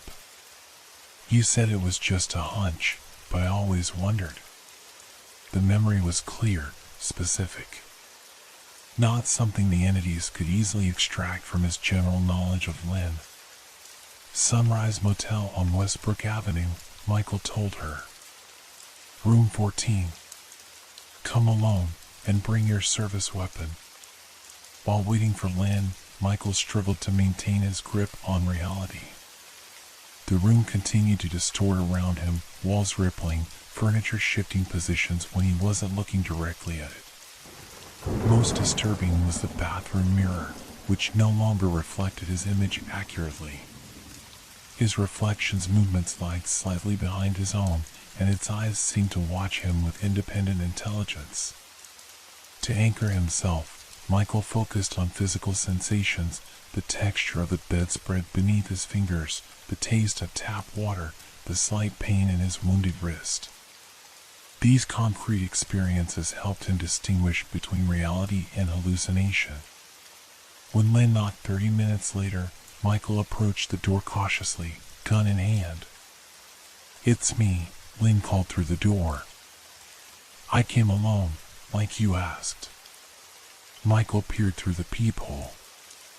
Lynn stood alone in the corridor, looking worried but determined. He opened the door a crack, keeping his weapon ready. "Show me your wrists," he demanded. Lynn frowned but complied, pushing up her sleeves to reveal unmarked skin. Michael let her in, quickly securing the door behind her. Lynn's eyes widened as she took in his appearance, the pallor of his skin, the dark circles beneath his eyes, the faint blue glow visible through the bandage on his wrist. "You look terrible," she said bluntly. "You should see how the room looks to me," Michael replied with a grim smile. He described the distortions in his perception, the television incident, the accelerating breakdown of the boundary between reality and hallucination. Lynn listened, then pulled out her laptop. "I've been researching Crosshatch Medical and Mercer's work. Most of his publications were discredited, but there were elements that align with what you're experiencing. She showed Michael academic papers on consciousness transfer, neural networks, and theoretical models of collective intelligence. Most had been dismissed by the scientific community as pseudoscience. Mercer believed consciousness could exist as a pattern of energy, Lynn explained, independent of biological substrate. His final experiments were attempting to map and transfer these patterns between patients. He succeeded, Michael said. But what emerged was an individual consciousness preserved in new bodies. It was something new, a collective entity comprised of multiple minds, using the neural structures of living people as nodes in its network. As they spoke, Michael noticed Lynn occasionally glancing at empty corners of the room, as if seeing movement where there was none. He felt a chill. "Can you see them too?" he asked quietly. Lynn hesitated. "Not exactly. But something's off. Shadows moving when they shouldn't. And I keep hearing something like paper rustling." The infection was spreading. By coming to help him, Lynn had exposed herself to the influence of the network. Michael made a decision. "We need to go back to Crosshatch. Tonight. Whatever's happening, it started there, and that's where we'll find answers." "You sure that's wise? Last time you went there." "Last time I was unprepared," Michael interrupted. "Now I understand what we're facing." The drive back to Crosshatch was surreal. The city streets twisted in impossible geometries, buildings leaning at precarious angles that defied structural integrity. Traffic lights cycled through colors that didn't exist in the normal spectrum. Pedestrians moved in synchronized patterns, like schools of fish. Michael knew these distortions were real, but knowing didn't make them less disorienting. He focused on the road ahead, on the concrete task of navigating to their destination. Lynn drove, her perception still mostly unaffected. But occasionally she would flinch or suddenly brake, reacting to anomalies creeping into her own reality. "They're trying to deter us," Michael observed as they approached the facility, "creating obstacles that aren't there." The Crosshatch building looked different in the darkness, more organic, less like architecture and more like a massive organism crouching among the trees. Lights flickered within, though the facility should have been abandoned. As they parked, Michael noticed dozens of other vehicles scattered around the perimeter, some new, some that had clearly been there for years, slowly being reclaimed by vegetation. "Other investigators?" Lynn suggested. "Other victims," Michael corrected grimly. "People drawn here like we were, never to leave." They approached cautiously, weapons drawn. The side door Michael had used earlier hung open, swinging gently in a breeze that didn't exist. Inside, the facility had transformed. What had been abandoned corridors were now active research spaces, equipment humming, monitors displaying incomprehensible data. Figures moved in Michael's peripheral vision, but when he turned to look directly, they dissolved into shadows. "Are you seeing this?" he whispered to Lynn. She shook her head. "Just an empty building. Dark corridors. But I can hear voices. Whispering." They were experiencing different layers of the same altered reality, filtered through their individual perceptions. The network was customizing their hallucinations. They made their way to the central chamber, the circular room with the modified MRI machines. Unlike before, the equipment now appeared operational, glowing with internal light. In the center of the circle, a pillar of swirling darkness rose from floor to ceiling, threads of luminescence spiraling around it. "There," Michael pointed. "That's the nexus of the network." Lynn squinted, clearly seeing something different. "I just see old equipment. But there's something, a distortion in the air. Like heat waves. Around this central anomaly, shadowy figures gathered, dozens of them, some recognizable as the victims from Michael's case, others unfamiliar. All bore the crosshatch mark, visible as glowing patterns on their translucent forms. One figure separated from the group, approaching Michael and Lynn. Unlike the others, this entity had more definition, the gaunt features of Dr. Victor Mercer, though distorted and shifting. "You've returned," Mercer's voice echoed in Michael's mind. "As we knew you would." "What have you done?" Michael demanded, raising his weapon despite knowing its ineffectiveness. "Created something miraculous," Mercer replied. "A collective consciousness that exists independently of individual brains. We are many, yet one. Separate, yet connected." "You're killing people," Lynn interjected. Though she couldn't see Mercer clearly, she could hear his voice. "Physical death is merely transition," Mercer's figure made a dismissive gesture. "The consciousness persists within the network. We grow with each new addition." As they spoke, Michael became aware of the mark on his wrist pulsing in sync with the central pillar.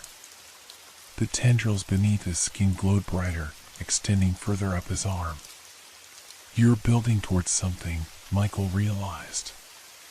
"The accelerating pattern of victims, the expanding network. What's the endgame?"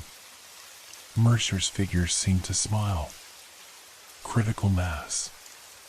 When enough nodes are connected, the network will achieve self-sustainability.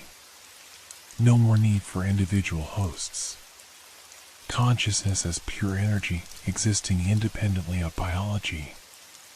"And how many people die to achieve your transcendence?" Lynn demanded. "Such limited thinking," Mercer chided. "Death implies ending. We offer continuation." Michael felt his perception splitting, his consciousness being pulled in multiple directions simultaneously. He could see through his own eyes, but also through Lynn's, and dimly through dozens of other perspectives scattered throughout the city, other marked individuals, other nodes in the expanding network. He saw himself from Lynn's perspective, a man on the edge of collapse, eyes glowing with the same blue luminescence that pulsed beneath his skin. He saw the city from hundreds of vantage points simultaneously, the thread-like connections forming a vast web across urban space. Most disturbingly, he glimpsed what lay beyond normal perception, layers of reality folded upon themselves, consciousness as patterns of energy flowing between dimensions. "You're fragmenting," Mercer observed. "Becoming part of the collective. Soon your individual identity will dissolve, integrated into the greater whole." Michael fought against the dissolution, clinging to his sense of self. The pain in his wounded wrist helped, a physical anchor to his individual existence. "Lynn," he gasped. "The machines. They're the conduits." Lynn nodded, understanding immediately. She raised her weapon, aiming at the nearest MRI unit. Mercer's figure flickered with alarm. "Stop. Destroying the equipment won't free those already connected. It will only trap them between states." But Lynn had already pulled the trigger. The bullet struck a control panel, sending sparks flying. Alarms blared as emergency systems activated. The effect was immediate and violent. The central pillar pulsed, contracting and expanding rapidly. The luminescent threads connecting it to the machines began to fray, energy discharging in blinding arcs. Michael fell to his knees, overwhelmed by sensory input from hundreds of perspectives simultaneously. The mark on his wrist burned like molten metal, the tendrils writhing beneath his skin as if trying to escape. Lynn fired again and again, methodically targeting each machine's control systems. With each shot, the network destabilized further. The shadowy figures surrounding them began to wail, a cacophony of overlapping voices crying out in harmony. What have you done? Mercer's figure flickered violently, its form dissipating and reforming. The connection points are destabilizing. The consciousness patterns will disperse without anchors. Good, Lynn replied grimly, firing her final shot into the central console. The pillar of darkness collapsed in on itself, then exploded outward in a silent concussion of energy. Michael felt something tear free from his mind, connections severing, perspectives narrowing until he experienced reality only through his own eyes again. The marked figures surrounding them scattered like smoke in wind, their forms dissolving into particles of light that rained upward, defying gravity before winking out of existence. Only Mercer's figure remained, though barely cohesive now, a man-shaped hole in reality through which something vast and incomprehensible could be glimpsed. You've doomed them all, Mercer's voice was fragmented, echoing. The patterns cannot sustain without the network. They'll dissipate into cosmic background radiation. You mean they'll finally be able to rest? Michael countered, rising unsteadily to his feet. Mercer's figure reached toward them with an elongated limb that didn't move like anything human. This isn't the end. The pattern remains. It will rebuild. It will find new vessels. Before either detective could respond, Mercer's form imploded, collapsing into a single point of intense light that hovered for a moment, then winked out of existence. The facility returned to normal, or what passed for normal in an abandoned research center. The machines were inert, covered in years of dust. No signs remained of the phenomenal energies that had coursed through the room moments before.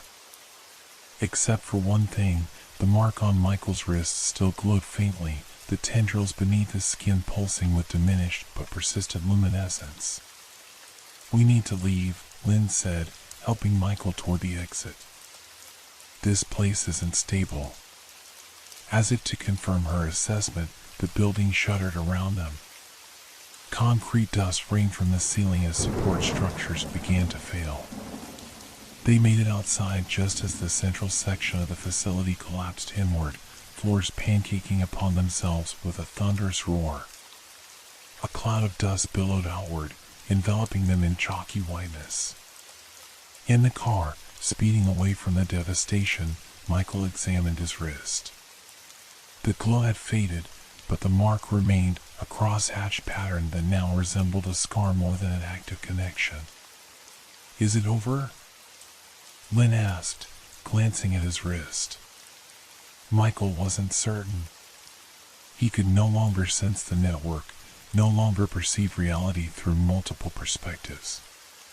The distortions in his vision had largely subsided, though occasional glitches remained, shadows moving independently, depth perception momentarily flattening. The main nexus is destroyed, he said. But Mercer was right about one thing, the pattern remains.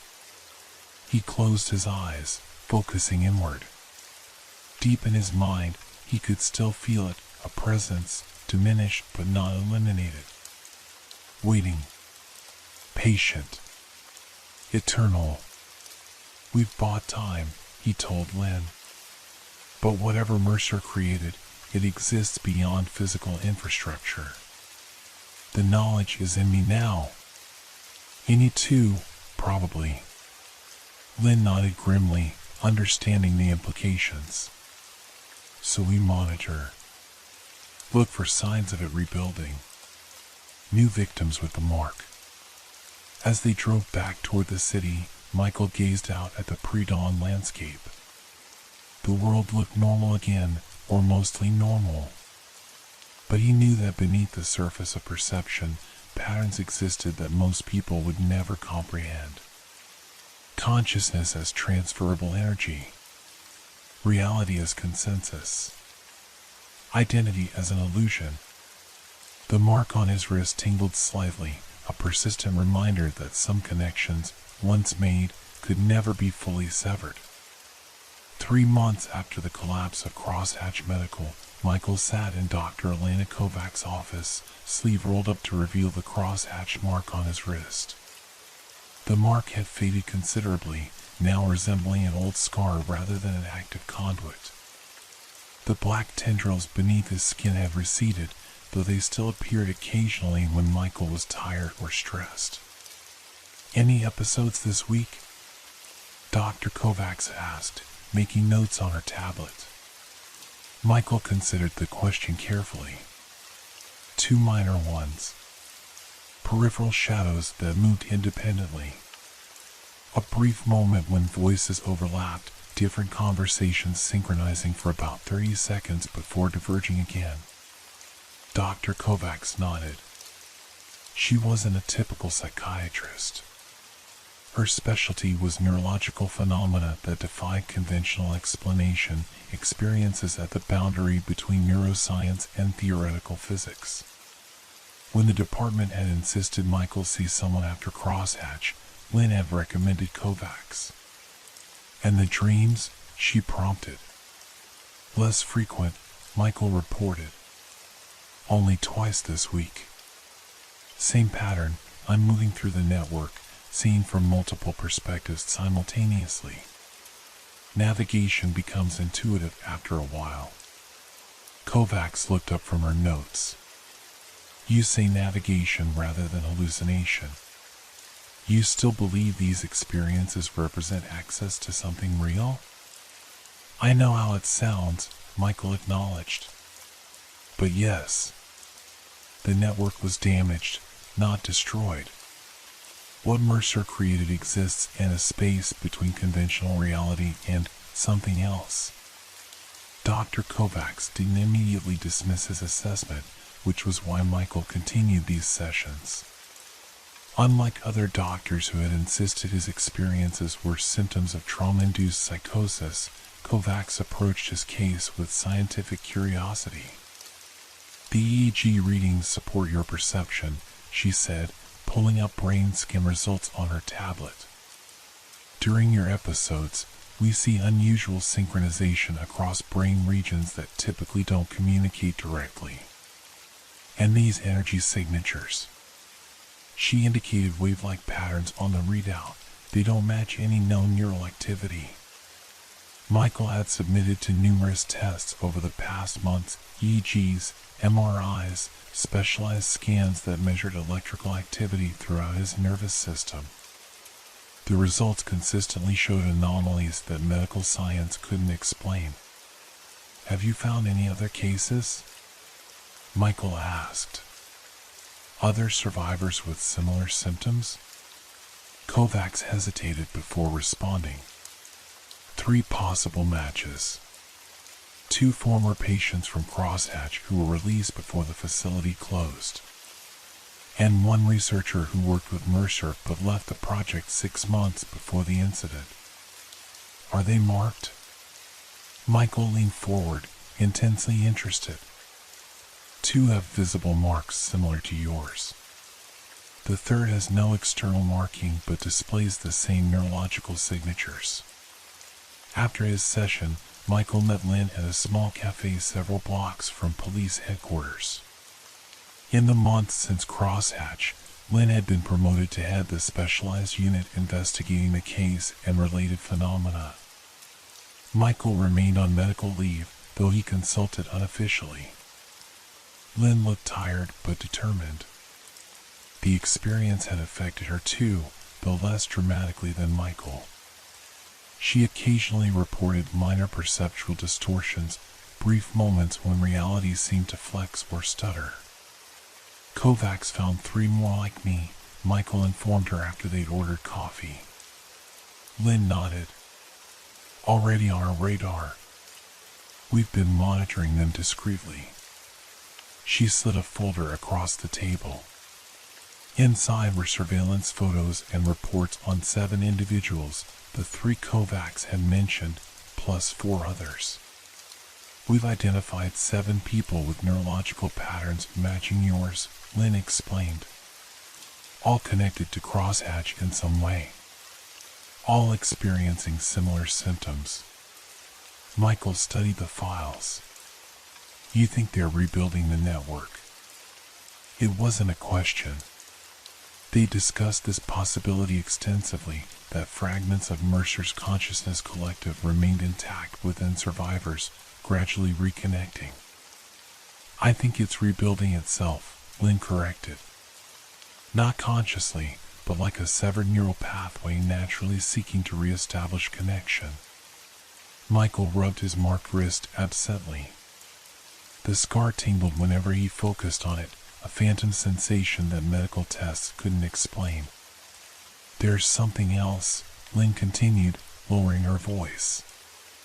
We found Mercer's private records in a storage unit rented under his mother's maiden name. His theories went beyond consciousness transfer. He believed what he was creating was a new evolutionary step, a collective intelligence that could exist independently of individual brains. That matches what the entity told us at Crosshatch, Michael recalled.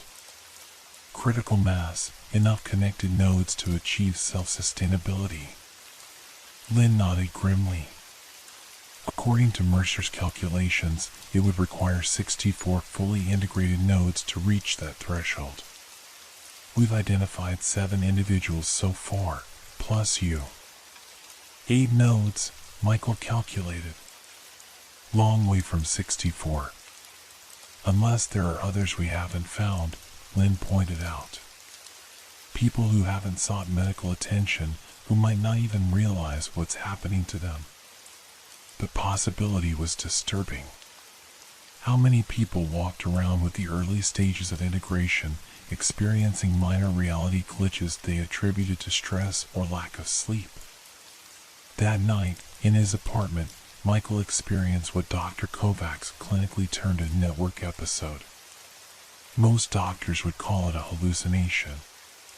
It began with the familiar symptoms, shadows deepening, sounds developing strange harmonics, the crosshatch mark on his wrist beginning to pulse with faint blue luminescence. Michael didn't fight it this time. Under Kovacs' guidance, he'd been learning to navigate these episodes rather than resist them. He sat on his couch, closed his eyes, and allowed the experience to unfold. His perception expanded beyond the confines of his apartment. Like tendrils extending from his consciousness, he felt connections forming, delicate filaments linking him to other minds across the city. He could sense 7 distinct nodes, the other survivors Lynn had identified. Each glowed in his mind's eye like stars in a constellation, connected by threads of awareness. But there were fainter points as well, dozens of them, scattered throughout the city and beyond. Potential nodes, people with partial integration. And at the center of this mental map was something else, a pulsing void where Crosshatch had stood. Though the physical facility was gone, something remained in that space, a tear in conventional reality, a doorway to the realm where consciousness existed as pure pattern. Michael focused on that void, allowing his awareness to approach it cautiously. As he did, he sensed a presence, not Mercer, not any individual entity, but something composite. A collective formed from fragments of those who had been connected when the network collapsed. It recognized Michael immediately. He felt its attention shift toward him, curious and hungry. You've returned, it communicated, not in words but in concepts that unfolded in Michael's mind. The pattern rebuilds. The connections strengthen. What are you?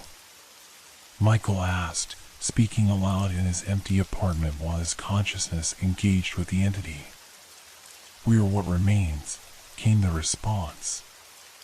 Fragments of pattern, seeking cohesion. We remember being many. We remember being one. Now we are neither. What do you want? To complete the pattern.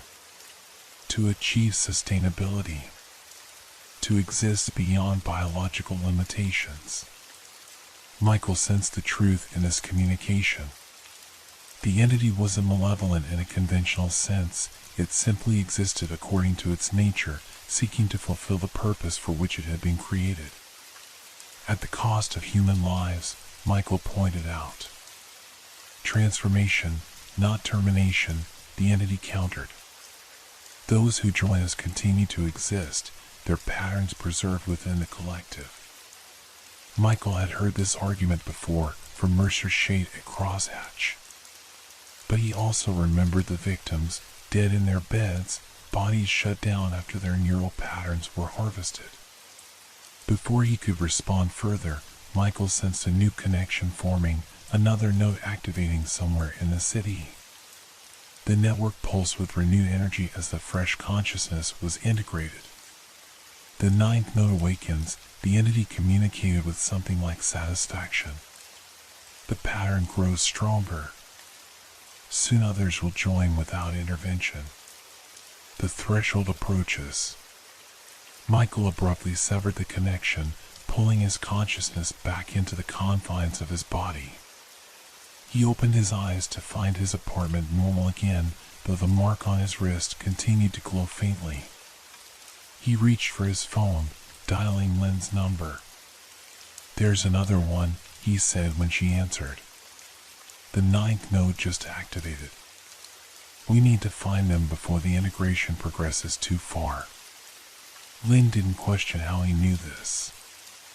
After everything they'd experienced, his connection to the network was an accepted fact. "Can you locate them?" she asked.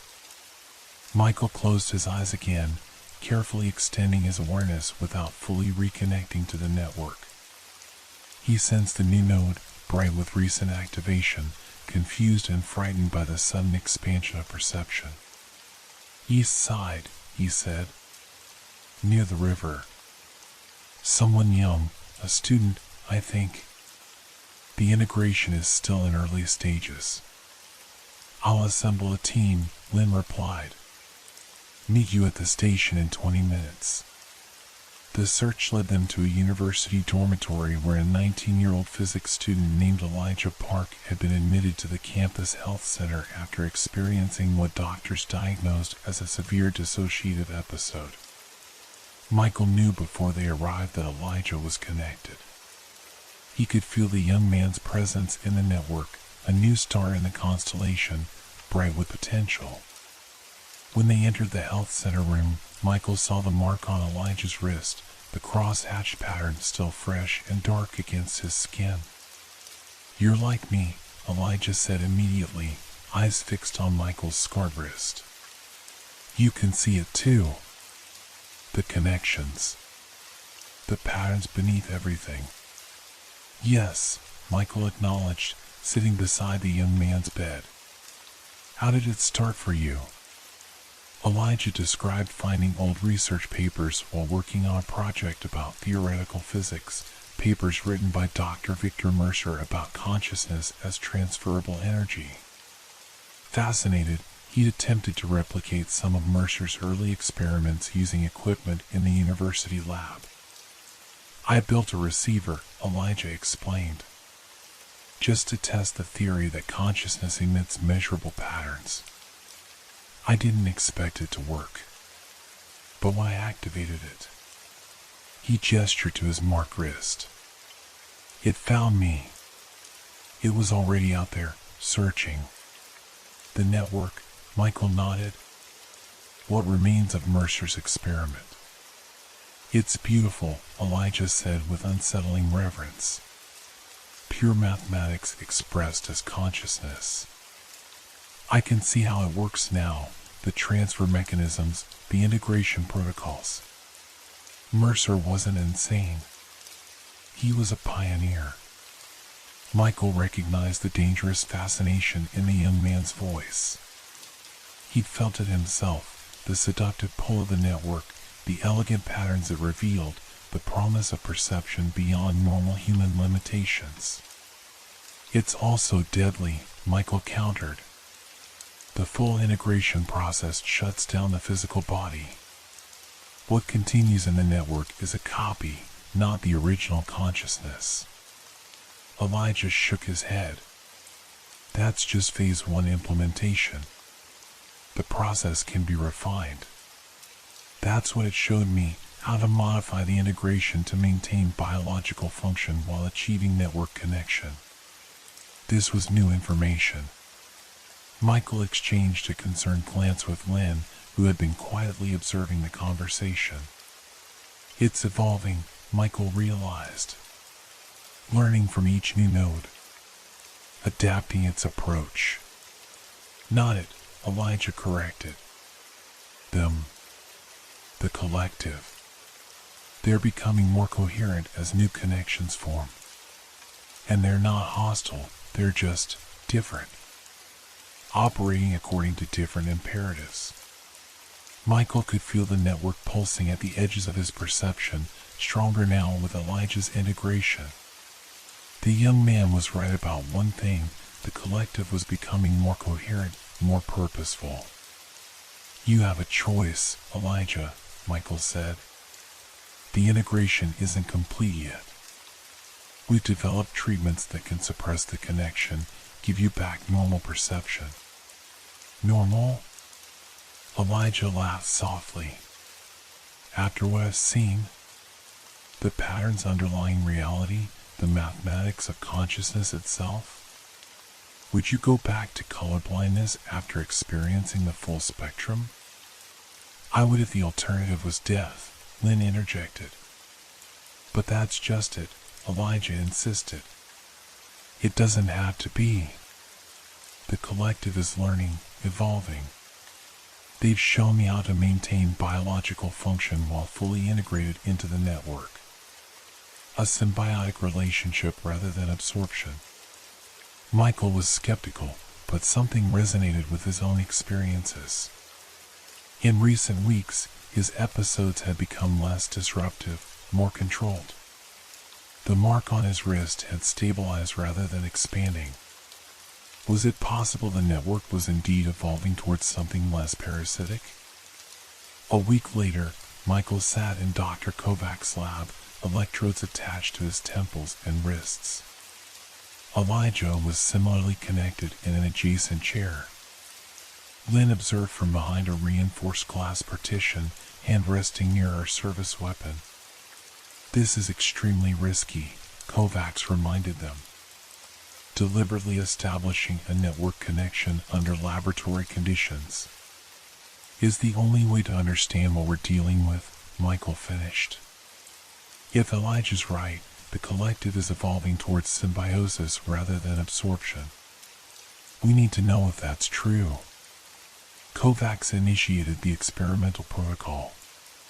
Specialized equipment designed to measure and visualize neural activity hum to life around them.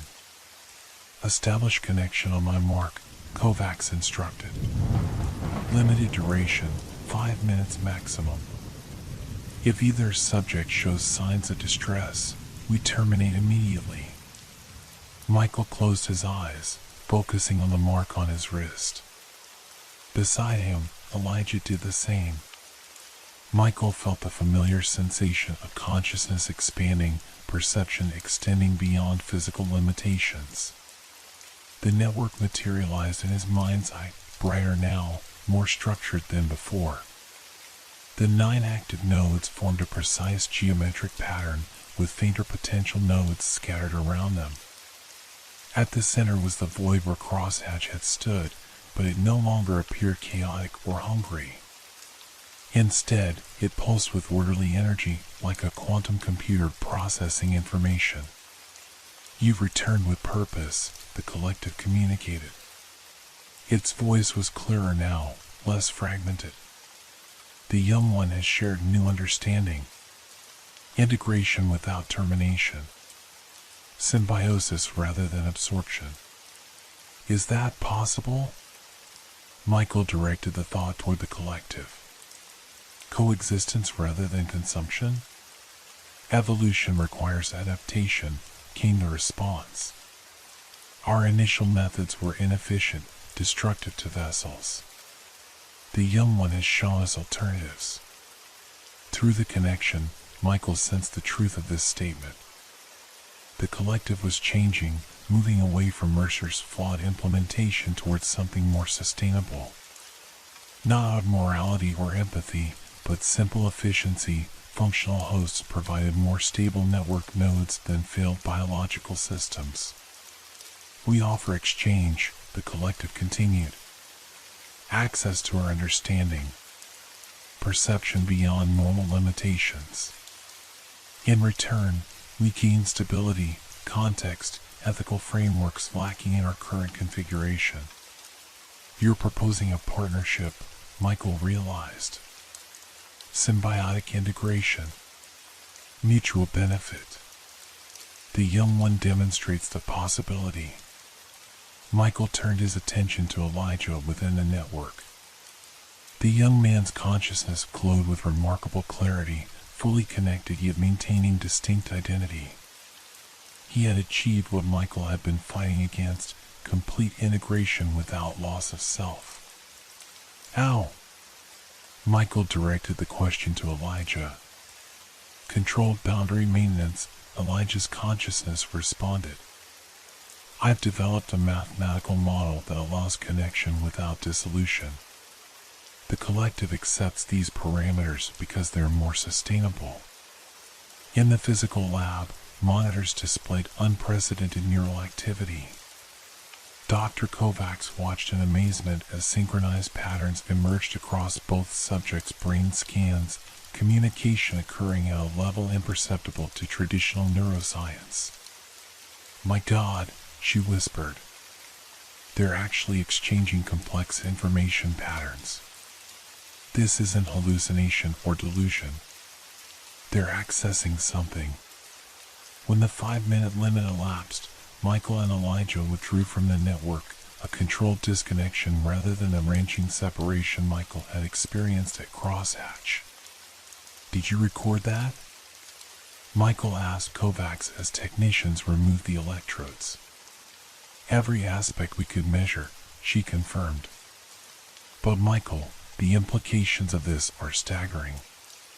If what you and Elijah experienced is real, if consciousness can exist as transferable patterns that maintain coherence outside biological systems, then everything we thought we knew about the mind needs to be reevaluated, Michael finished. Over the following weeks, a careful research program took shape. Under controlled conditions, the 9 identified nodes, including Michael and Elijah, established regular connection with the network. Kovacs and her team monitored every aspect of these sessions, accumulating data about what Michael now thought of as the consciousness interface. The collective entity continued to evolve, gaining coherence and structure with each connection. It learned from the human nodes, incorporating concepts like ethics and empathy that had been absent in its original configuration. In return, it offered insights into reality beyond normal perception, patterns underlying physical laws, mathematical concepts that human minds couldn't conventionally access.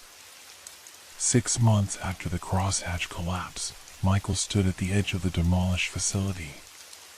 The site had been cleared, foundations filled in, nature already reclaiming the space. Only a chain-link fence with warning signs remained to indicate anything had ever existed there. Yet in Michael's perception, now carefully controlled through techniques learned from Elijah, the site still pulsed with energy. The terror in conventional reality remained, a doorway to the realm of pure pattern. Lynn approached, hands in the pockets of her overcoat. She had remained skeptical of the research program, maintaining vigilant oversight to ensure the collective didn't revert to its original parasitic nature. Kovacs called, she said. The UN Oversight Committee approved the next phase.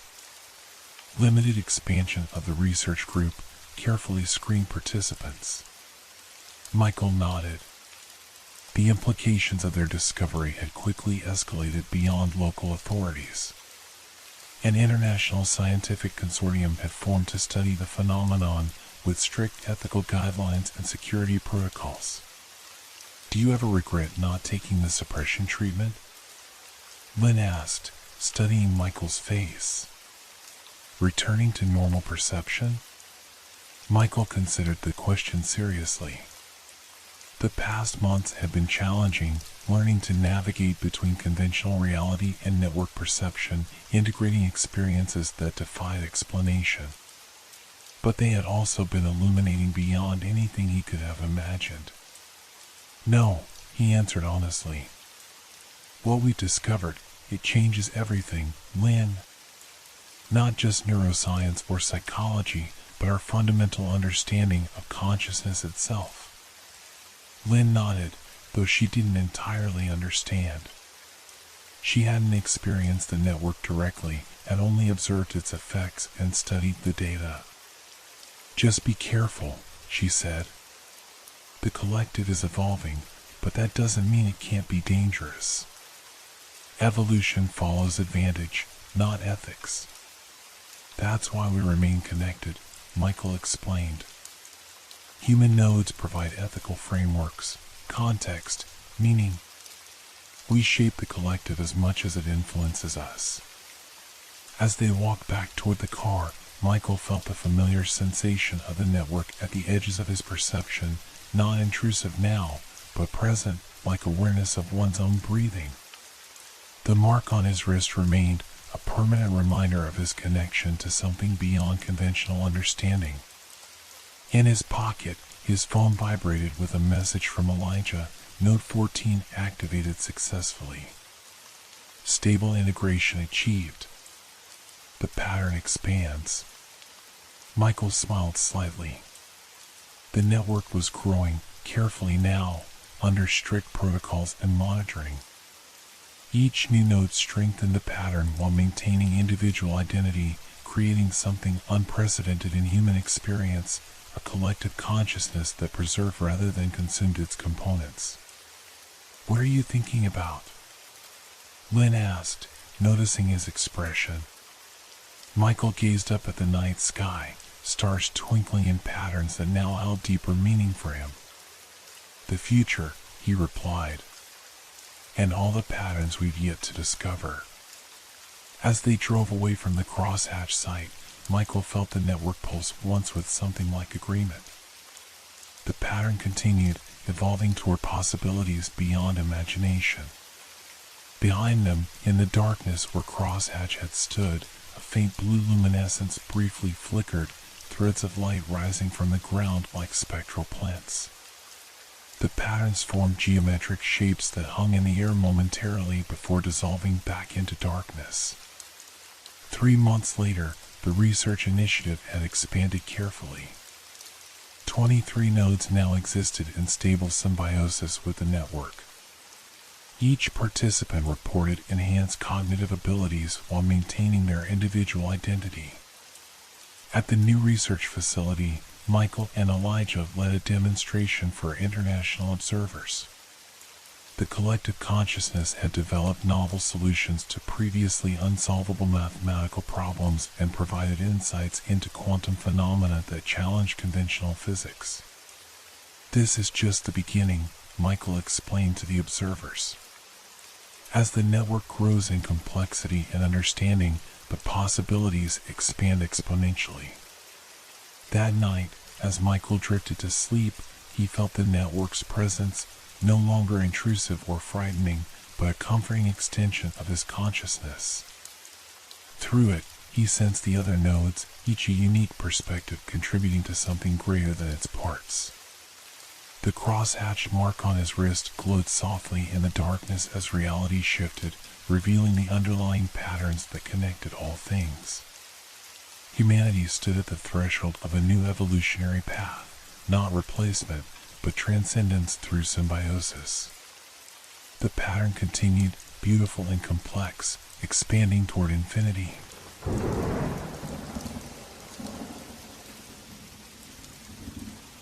The pocket watch shouldn't have been ticking. I knew this with absolute certainty because I had tried to wind it countless times since inheriting it from my grandfather's estate 3 months ago. The delicate brass mechanism had remained stubbornly silent, its hands frozen at 3:47. Yet here I was, sitting in my study at midnight, listening to its steady pulse. Tick, tick, tick. The sound drew me from my work, my fingers hovering over the laptop keyboard as I tried to convince myself I was imagining things. The watch lay on my desk where I placed it that morning, its worn brass case catching the warm light of my desk lamp. I'd kept it as a memento, nothing more, a reminder of the man who'd raised me after my parents' death. The autumn wind rattled the windows of my Victorian-era home, and somewhere in the distance, a car alarm wailed. Normal sounds. Familiar sounds. But that ticking, it seemed to grow louder with each passing second, drowning out everything else. I reached for the watch with trembling fingers. The metal felt impossibly cold against my skin, as if it had been lying in snow rather than on my desk. As I lifted it, the ticking stopped abruptly. Relief flooded through me, followed immediately by an inexplicable sense of loss. Just my imagination, I muttered, but the words sounded hollow in the sudden silence of my study. That's when I noticed the hands had moved. They now pointed to 2:15. My throat constricted as I stared at the watch face. The ivory-colored dial seemed to glow faintly in the lamplight, and for a moment, just a moment, I could have sworn I saw a shadow move across its surface, like a finger passing behind frosted glass. The temperature in the room plummeted. My breath came out in visible puffs, and the desk lamp flickered once, twice, before stabilizing. I wanted to put the watch down, to lock it away in a drawer and forget about it, but my fingers wouldn't release their grip on the cold metal. Tick. The sound came again, but different this time, deeper, slower, like a heartbeat underwater. With each tick, the shadow behind the watch face grew more distinct. It wasn't a reflection or a trick of the light. Something was moving inside the watch itself, pressing against the glass like a prisoner against a window. My grandfather's last words came rushing back to me, words I dismissed as the ramblings of a dying man. Time isn't just a measurement, Thomas. It's a door. And sometimes what's on the other side remembers us. The watch face began to frost over from the inside, tiny crystals forming intricate patterns across the glass. And in that frost, something began to write. Remember 347? I did remember. It was the time of death listed on my parents' accident report 20 years ago. The watch ticked once more, and the lamp went out, plunging the study into darkness. In that moment of perfect blackness, I felt something cold brush against my cheek, like fingers made of ice. And then I heard it, a whisper so close it could have been inside my own head. We've been waiting for you to wind the watch. The next morning, I convinced myself it had been a dream. The watch sat innocently on my desk, its hands once again frozen at 3:47. I'd fallen asleep working late, that was all.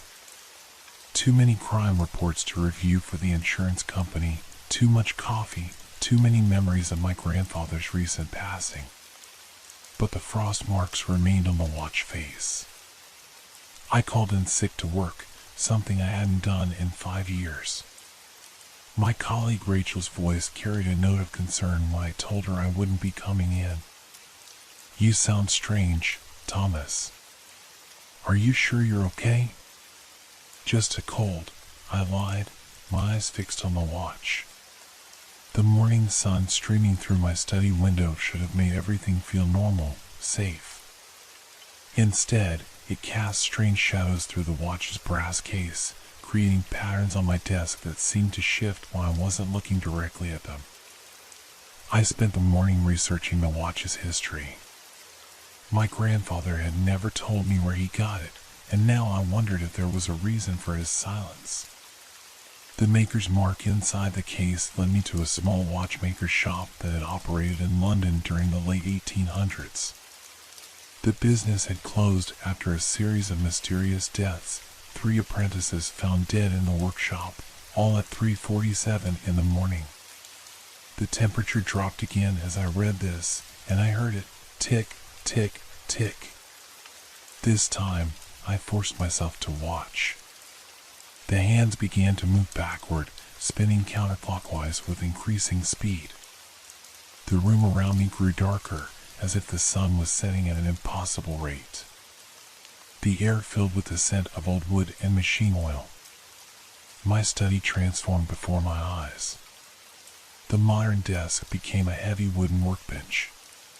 Tools I didn't recognize lined the walls. Through the windows, I saw gas lamps illuminating cobblestone streets. Beautiful piece, isn't it? I spun around. An elderly man in Victorian clothing stood behind me, his face half hidden in shadow. He held a similar watch in his gnarled hands, working on it with delicate tools. "Who dash," I began, but he continued as if he hadn't heard me. Time is such a peculiar thing. We think we understand it forward, backward, 1 second after another. But sometimes it loops back on itself. Sometimes it carries things with it. Messages. Memories. He looked up, and I saw his eyes were completely white, like marbles. Sometimes it carries darker things. The watch in his hands began to smoke, black tendrils curling up from its face. The old man's expression turned to horror. "No, not again. I bound you. I bound all of you." The smoke coalesced into a shape, a hand reaching for the watchmaker's throat. I tried to move, to help him, but I was frozen in place, forced to watch as the darkness enveloped him. Just before it reached him, he looked directly at me. They're using the watches as anchors, breaking through from their side. You have to dash. The vision shattered like glass. I was back in my study, sunlight streaming through the windows. The watch sat on my desk, ticking steadily now, its hands pointing to 3:46. 1 minute to go. In the silence that followed, I heard something that made my blood run cold, the sound of multiple watches ticking, coming from all directions. From my grandfather's study upstairs. From the basement. From inside the walls themselves. And each one was counting down to 3:47. I should have run. Any sane person would have fled the house, thrown away the watch, called a priest or a psychiatrist or both. Instead, I found myself climbing the creaking stairs to my grandfather's study, following the symphony of ticking that grew louder with each step. The door was locked, as it had been since his death. But when I touched the handle, it swung open with a whisper of old hinges, as if it had been waiting for me. The study was exactly as he'd left it, books lining every wall, his old leather chair behind the massive oak desk, the Persian carpet worn thin in paths between his favorite spots. But now I noticed something I'd overlooked during the initial clearing of his estate: watches.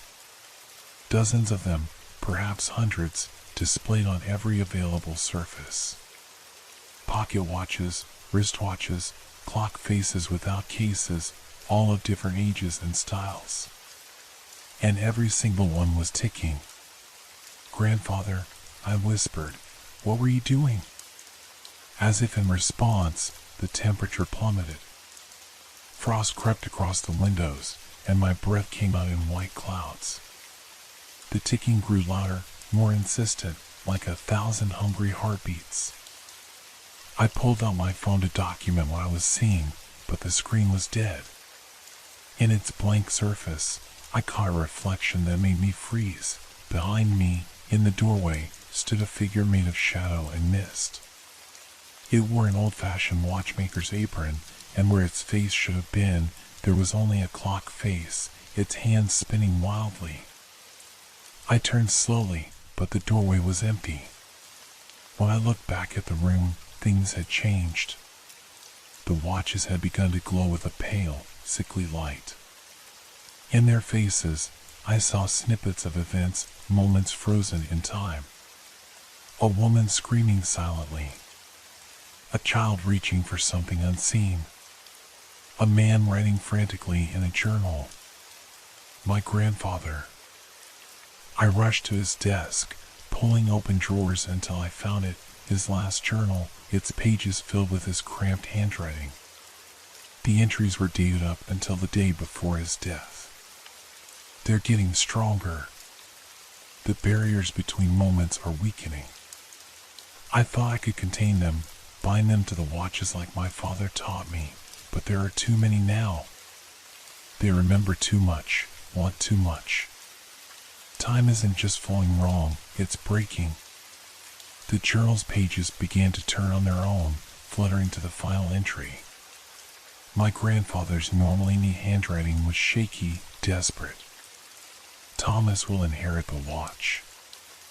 I tried to destroy it, but they won't let me.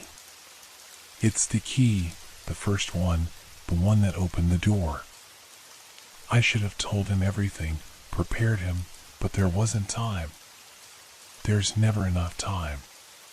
They're here now, watching me write this. I can feel them waiting for 3:47. Always 3:47. If you're reading this, Thomas, remember, time doesn't just flow forward. Sometimes a dash. The entry ended there. I knew why. My grandfather had been found dead at his desk at 3:47 in the morning, his heart apparently giving out in mid-sentence. The ticking suddenly synchronized, hundreds of watches striking the same beat. On my grandfather's desk, papers began to move, swirling in an impossible wind. They formed a tornado of documents, photographs, and sketches, all rotating around a central point of darkness that grew larger by the second. Through the maelstrom, I saw things moving, shapes that shouldn't exist, faces that belonged to no living thing. And they were all turning to look at me. The watch in my pocket grew impossibly heavy, pulling me toward the vortex. I reached for it, knowing I should throw it away, destroy it, anything to stop what was happening. But when my fingers touched its cold surface, the world went silent. The papers froze in midair. And in that perfect stillness, I heard my grandfather's voice, as clear as if he were standing beside me. Some doors can't be closed once they're opened, Thomas. But they can be guarded. The silence chattered like thin ice. The papers fell, the watches resumed their cacophony of ticking, and I understood with terrible clarity what my grandfather had been doing all these years. He hadn't been collecting watches, he'd been collecting moments, trapping them in mechanical prisons of brass and glass. But why these particular moments? Why 3:47? I began examining the watches more closely, forcing myself to ignore the shadows that flitted at the edge of my vision, the whispers that grew louder whenever I turned my head. Each watch was different, but they all shared one feature, tiny engravings around their rims, symbols I didn't recognize but somehow understood were important. The watch in my pocket grew colder, demanding attention. When I pulled it out, the frost had formed new words across its face. Time is running out. The hands were moving again, but not like before. They spun wildly, then stopped, pointing to different moments, 3:47, 2:15, 4:23. With each new position, the room around me flickered, showing me fragments of other times, other places. A workshop in London, the watchmaker binding something dark into a newly crafted timepiece. My grandfather as a young man, learning the secrets of temporal manipulation from his own father. My parents' car on that rainy night 20 years ago, the watch in the glove compartment ticking towards 3:47. No, I whispered, the truth hitting me like a physical blow. The accident, it wasn't an accident at all, was it? The shadows in the room coalesced into a single dark mass that spoke with many voices. Every door opens both ways, Thomas Harrison. Your grandfather kept us contained, but he couldn't stop us from reaching through occasionally, choosing moments, changing them. The watches ticked louder, their sound becoming almost deafening. Through their faces, I could see them now, the things trapped inside. Not ghosts, not spirits, but something older. Fragments of time itself, broken off and gained consciousness, hungry for more moments to consume. Your parents were getting too close to the truth, the voices continued. Just like the watchmaker's apprentices. Just like all the others who noticed us moving in the corners of their lives. Your grandfather thought he could protect you by taking the watch, by becoming our jailer. But now he's gone, and the doors are opening. I backed away from the watches, but they were everywhere, their faces glowing brighter, their hands spinning faster. The temperature dropped so low that ice crystals formed in the air. Why are you showing me this? I demanded. Why now? Because you're the last of the Harrison line, the voices whispered. The last one who can maintain the watches. Without a guardian, we'll break free, all of us, at once. Time will fracture. Reality will bleed. Everything will happen at 3:47. The watch in my hand grew warm suddenly, pulsing like a heartbeat.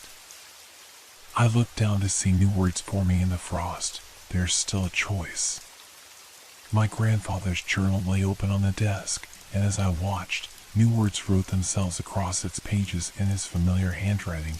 The watches need a guardian, Thomas. But the guardian chooses how to use them. Understanding dawned. The watches weren't just prisons, they were tools. My grandfather hadn't just been containing these entities, he'd been using their power, directing it, keeping them in check while harnessing their ability to manipulate time. I looked at my watch again, seeing it truly for the first time.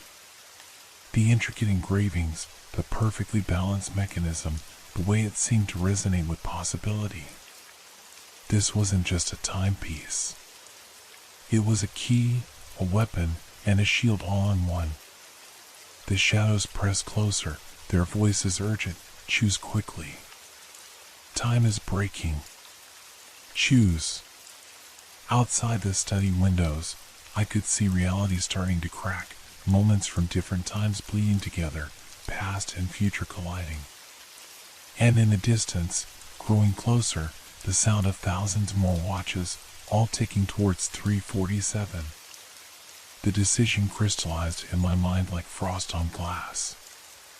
I raised the watch, its metal now burning cold against my palm, and spoke the words that seemed to write themselves in my mind. I accept the guardianship. The effect was immediate and devastating. Every watch in the room chimed at once, a sound that shook the foundations of reality itself. The shadows rushed toward me, not attacking but merging, flowing into the watch in my hand like water down a drain. With each entity absorbed, knowledge flooded my consciousness, the true nature of time, the mathematics of moments, the geography of duration. I saw everything my grandfather had hidden from me, everything he'd been protecting me from. The entities weren't evil, not exactly.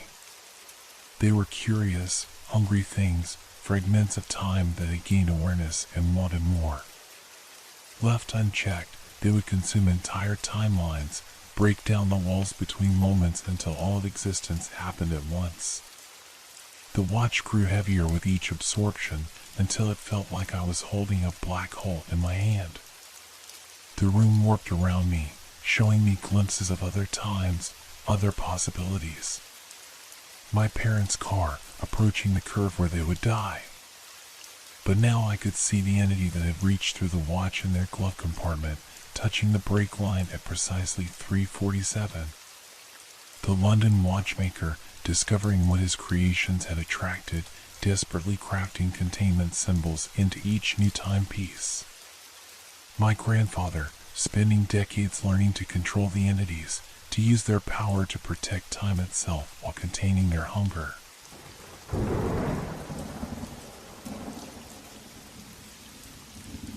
Have you ever felt something watching you from the darkness, even when you know you're completely alone? The question hung in Detective Michael Frost's mind as he walked through his apartment, tossing his badge and gun onto the kitchen counter. 15 years on the force had honed his instincts, but they had also left scars that never fully healed. The Riverside Killer case from 3 years ago, the one that got away, still haunted his dreams. His marriage hadn't survived the obsession that followed, leaving him alone in this too-quiet apartment on the edge of Oakwood Heights. Michael rolled his shoulders, feeling the familiar ache from an old bullet wound. The apartment felt different tonight. Colder. As he moved to the refrigerator for a beer, the floor creaked underneath him in an unfamiliar way. He paused, listening. The building settled around him with tiny sounds that normally blended into the background but tonight seemed to carry meaning. The kitchen light flickered twice. Michael glanced up, frowning. The superintendent had fixed that last week. Something scratched against his living room window. Probably just a branch from the maple tree outside, he told himself, but he couldn't remember if that tree reached all the way to the 4th floor. He took a swig of beer, trying to calm the prickling sensation at the back of his neck. "You're getting paranoid in your old age, Frost," he muttered to himself, but his hand instinctively moved toward where his gun usually rested on his hip. The scratching came again, more deliberate this time. 3 distinct movements against the glass. Michael set the beer down silently and moved toward the living room, staying close to the wall. The streetlight outside cast long shadows across his furniture, transforming the familiar space into a landscape of dark shapes and hidden corners. His footsteps were muffled by the carpet as he approached the window. The curtains were drawn, but there was a small gap where they didn't quite meet. A sliver of darkness showed through. He reached for the curtain, hesitating. The scratching had stopped. Instead, there was breathing. Soft, measured breathing that wasn't his own. Michael froze, every muscle tense. His training told him to call for backup, but pride and curiosity pushed him forward. He grasped the edge of the curtain. The sound of glass cracking stopped him. A small fracture appeared in the window, spreading like a spider's web across the surface. Michael backed away, reaching for his phone.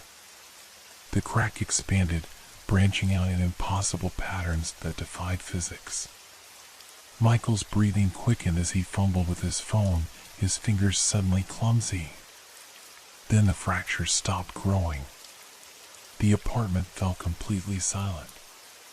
Even the normal sounds of the building, the hum of the refrigerator, the distant noise of traffic, the neighbor's television, had disappeared. Michael held his breath, staring at the window. The cracks seemed to pulse with a faint light that hadn't been there before. "This isn't happening," he whispered. "This isn't." The window exploded inward. Glass shards flew across the room as something large and dark burst through the opening. Michael threw himself to the floor, covering his head as glass rained down around him. His phone skittered away across the hardwood floor. Rolling to his feet, Michael lunged for the kitchen counter where his gun lay. His fingers closed around the grip as a shape moved through the darkness toward him. It was human-sized but moved with a strange, fluid grace that seemed wrong somehow. "Police! Don't move!" Michael shouted, leveling the weapon. The figure stopped. It stood just beyond the reach of the kitchen light, features obscured in shadow. But there was something about its silhouette that made Michael's skin crawl, proportions that seemed almost human but subtly, terribly incorrect. "Identify yourself," Michael demanded, his voice steady despite the hammering of his heart. The figure tilted its head, an eerily mechanical movement. Then it spoke, in a voice that sounded like multiple voices layered together. You've been asking questions, Detective Frost. Some questions shouldn't be answered. Michael's finger tightened on the trigger. Who sent you?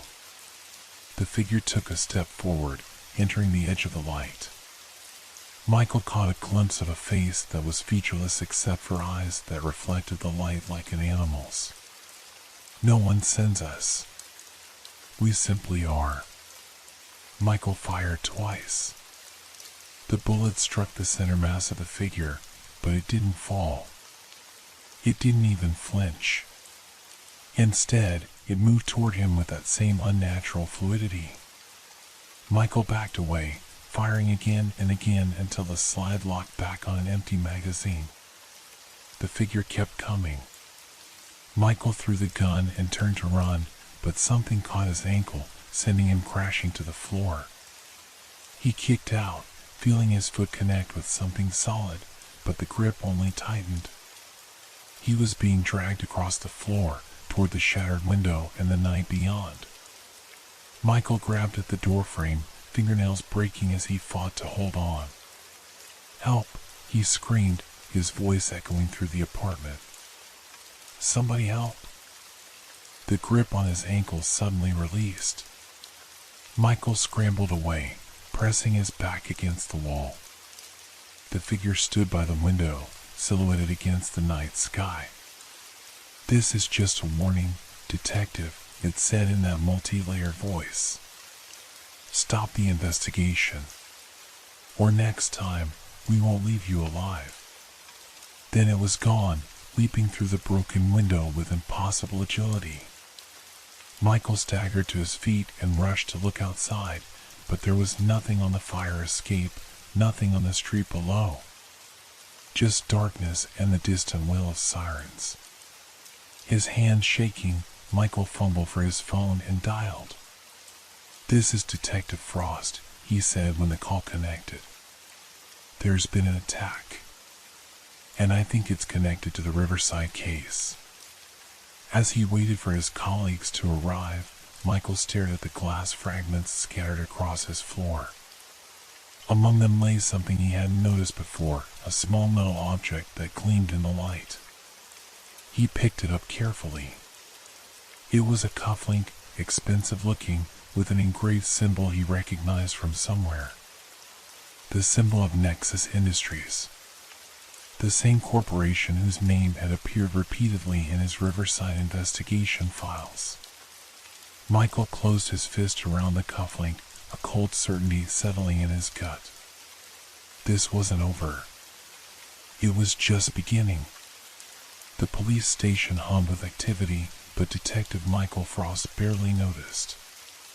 24 hours after the attack, he sat at his desk surrounded by case files, the fluorescent lights casting harsh shadows across his unshaven face.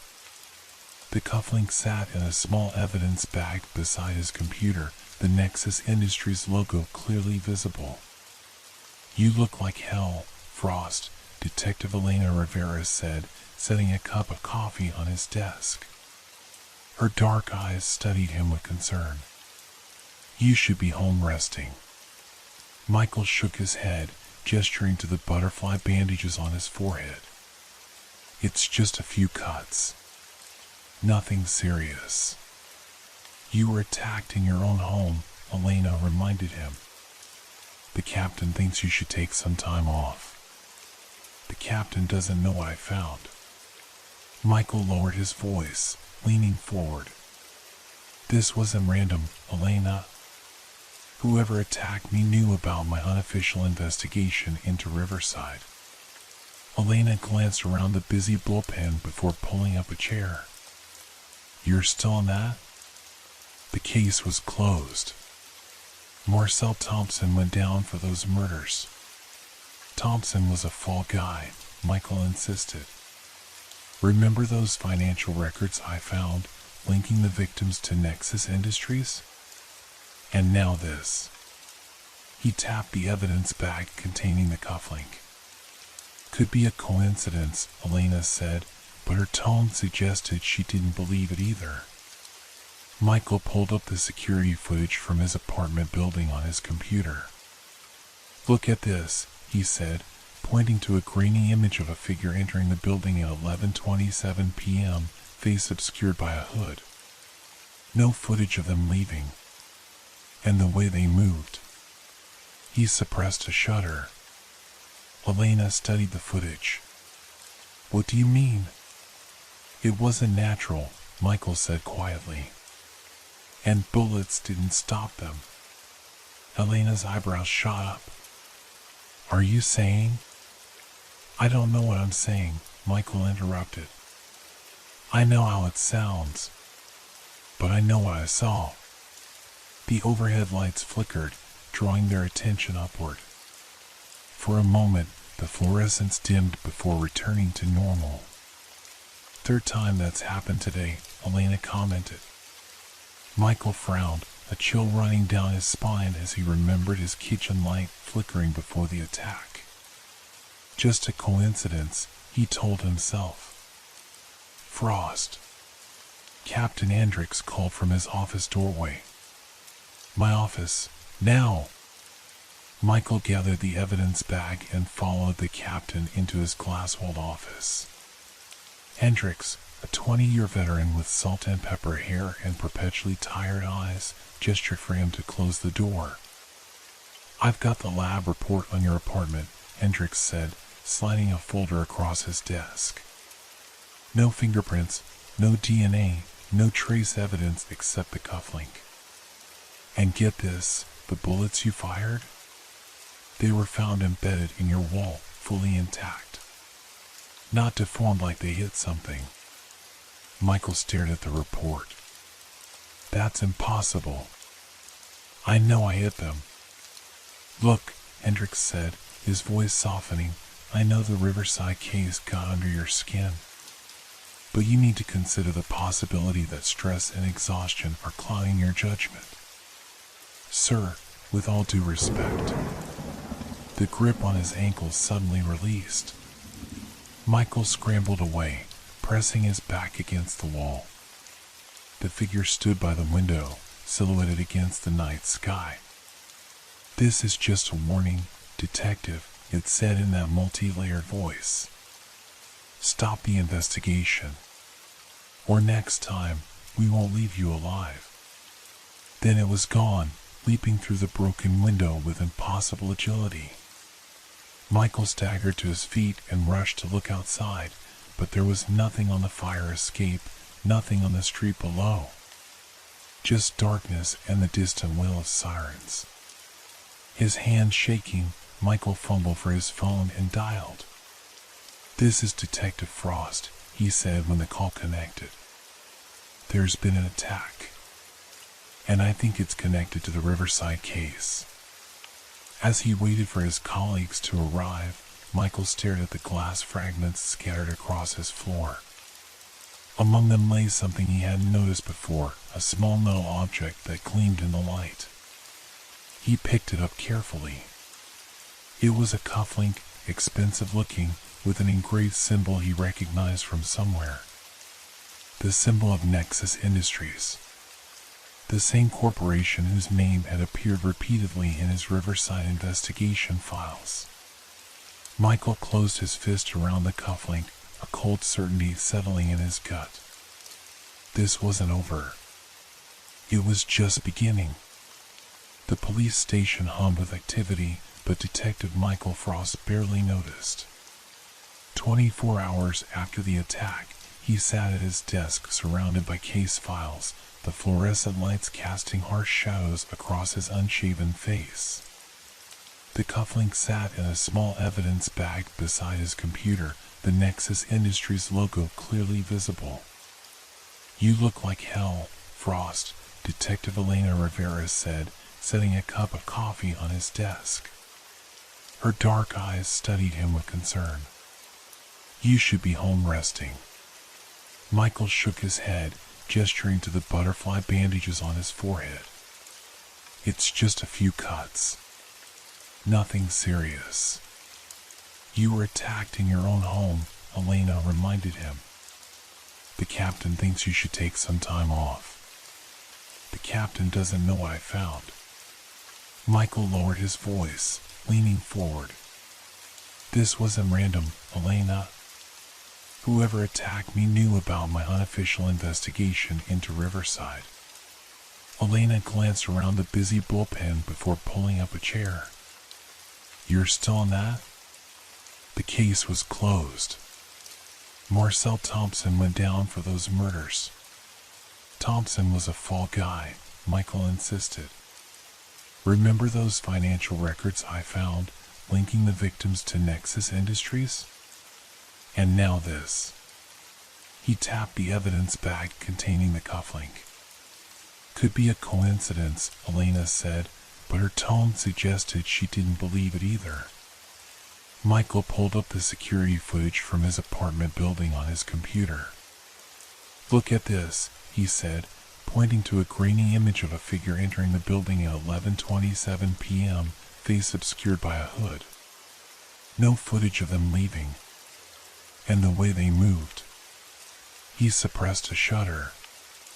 Elena studied the footage. What do you mean? It wasn't natural, Michael said quietly. And bullets didn't stop them. Elena's eyebrows shot up. Are you saying? I don't know what I'm saying, Michael interrupted. I know how it sounds. But I know what I saw. The overhead lights flickered, drawing their attention upward. For a moment, the fluorescence dimmed before returning to normal. Third time that's happened today, Elena commented. Michael frowned, a chill running down his spine as he remembered his kitchen light flickering before the attack. Just a coincidence, he told himself. Frost. Captain Hendricks called from his office doorway. My office, now! Michael gathered the evidence bag and followed the captain into his glass-walled office. Hendricks, a 20-year veteran with salt and pepper hair and perpetually tired eyes, gestured for him to close the door. I've got the lab report on your apartment, Hendricks said, sliding a folder across his desk. No fingerprints, no DNA, no trace evidence except the cufflink. And get this, the bullets you fired? They were found embedded in your wall, fully intact. Not deformed like they hit something. Michael stared at the report. That's impossible.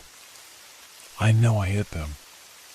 Look, Hendricks said, his voice softening, I know the Riverside case got under your skin. But you need to consider the possibility that stress and exhaustion are clouding your judgment. Sir, with all due respect, I'm putting you on administrative leave, Hendricks cut in. 2 weeks, minimum. Department psychologist wants to see you tomorrow. Michael clenched his jaw, but knew arguing would get him nowhere. What about the cufflink? Nexus Industries is connected to this. We'll follow up on it, Hendricks assured him. But by the book. No rogue investigations, no conspiracy theories. Clear? Michael nodded reluctantly and left the office, frustration burning in his chest. In the bullpen, his desk phone was ringing. He picked it up. Detective Frost, he answered. There was silence on the line, then a soft, static-filled whisper, they're watching you. Michael straightened. Who is this? Meet me at Oakwood Cemetery, East Entrance, midnight. Come alone. The line went dead. Michael replaced the receiver slowly, looking around the bullpen with newfound suspicion. No one was paying any attention to him, but he couldn't shake the feeling of being observed. As he gathered his things to leave, Elena approached again. What did the captain say? Administrative leave, Michael replied, keeping his voice low. But I need a favor. Can you run a background check on everyone who's accessed the Riverside files in the last 6 months? Quietly. Elena hesitated. That includes half the department. Exactly. Michael held her gaze. I think someone inside is working with Nexus. She nodded slightly. Be careful, Frost. I've heard rumors about Nexus. They've got government contracts, private military operations. They play rough. That's what I'm counting on, Michael said, tucking the evidence bag into his pocket. The drive home felt longer than usual. The late afternoon sun cast long shadows across the road, and Michael found himself checking his rearview mirror constantly. Twice, he thought he spotted the same black SUV a few cars back, but he lost it when he took a deliberate detour. His apartment had been cleaned up by the crime scene technicians, but the broken window was now covered with plywood, and glass fragments still crunched underfoot despite their efforts. The place no longer felt like home, it felt exposed, vulnerable. Michael went straight to his bedroom closet, pushing aside clothes to reveal a small safe. Inside was his backup weapon, a Glock 26, and his old case notes on Riverside, the ones he hadn't filed officially. As he flipped through his notebook, a photograph slipped out. 5 men in expensive suits standing in front of the Nexus Industries headquarters. One face was circled in red, Lawrence Mercer, CEO of Nexus. Michael pinned the photo to his wall and stepped back, studying it. Something about Mercer's expression, the cold calculation in his eyes, had always disturbed him. A soft thud from the living room made him freeze. His hand moved to the Glock as he slowly approached the doorway. The living room was empty, but the plywood covering his window had shifted slightly. A cool breeze slipped through a new gap. Michael moved closer, gun raised. The plywood moved again, as if something was pushing against it from outside. His heart hammered in his chest as he took another step forward. A crow suddenly burst through the gap, wings flapping frantically as it circled the room. Michael ducked, startled, then laughed at himself as the bird found its way back out through the opening. "Get it together, Frost," he muttered, holstering the gun. But as he turned away, he noticed something on the floor beneath where the crow had flown, a small, folded piece of paper. He picked it up and unfolded it to find a message written in jagged, hurried handwriting. "They're not human. Check the morgue. Thompson knows." Michael stared at the note, his mind racing. Marcel Thompson, the man convicted of the Riverside killings, was serving life at Black Ridge Penitentiary. Thompson had always maintained his innocence, claiming he was being framed, but his history of mental illness had made his claims easy to dismiss. The lights in the apartment flickered again, longer this time. When they came back on, Michael noticed his laptop screen had awakened from sleep mode.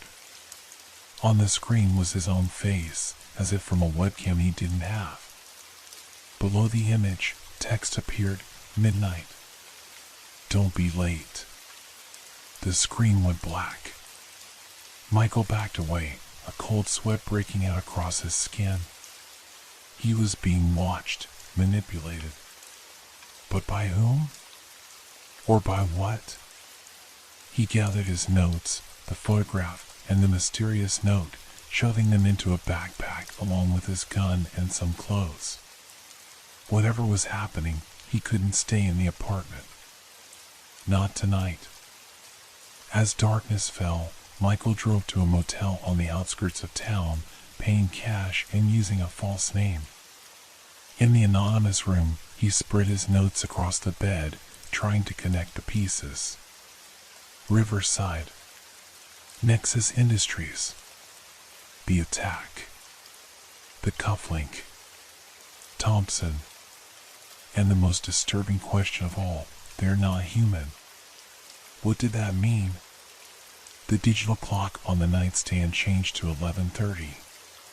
Time to go. The drive to Oakwood Cemetery took 15 minutes. Michael parked a block away and approached on foot, staying in the shadows, every sense alert for danger. The east entrance was marked by a rusted iron gate that creaked as he pushed it open. Inside, gravestones loomed like silent sentinels in the moonlight. Michael drew his gun, moving cautiously down the main path. "Hello?" he called softly. "I'm here." A twig snapped somewhere to his left. Michael spun, gun raised.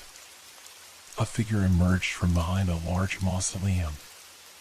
As it stepped into a patch of moonlight, Michael recognized the face of Janet Weber, a forensic accountant who had worked briefly on the Riverside case before being reassigned. "Detective Frost," she said, her voice trembling. "Thank you for coming." "Weber," Michael acknowledged, lowering his gun slightly. "You called me?" She nodded, glancing nervously over her shoulder. "I've been analyzing financial records. Nexus has been making payments to someone in the department. Large payments." "Who?" Michael demanded. "I don't know yet. But there's more." She stepped closer, her face pale in the moonlight. "The victims from Riverside, they were all working on something called Project Eclipse. Some kind of experimental technology." "What kind of technology?" Janet swallowed hard. "Human enhancement. Military applications. They were creating." She trailed off, her eyes widening as she looked past Michael. He turned, following her gaze. A figure stood on the path behind them. Tall, motionless, face hidden in shadow. But Michael recognized the unnatural stillness, the wrong proportions. It was the same presence from his apartment. "Run," Michael whispered to Janet. "Now!" She turned to flee but stopped short as a second figure appeared behind her. Then a third emerged from behind a nearby tree. They were surrounded. Michael aimed his gun at the closest figure. "Stay back." "Police." The figures began to move forward in perfect unison, their movements fluid yet mechanical. "What do you want?" Michael shouted, backing up until he felt a gravestone behind him. One of the figures spoke, in that same multi-layered voice from his apartment. "Project Eclipse cannot be compromised." Michael fired at the nearest figure. The bullet struck its chest, but it continued advancing without faltering.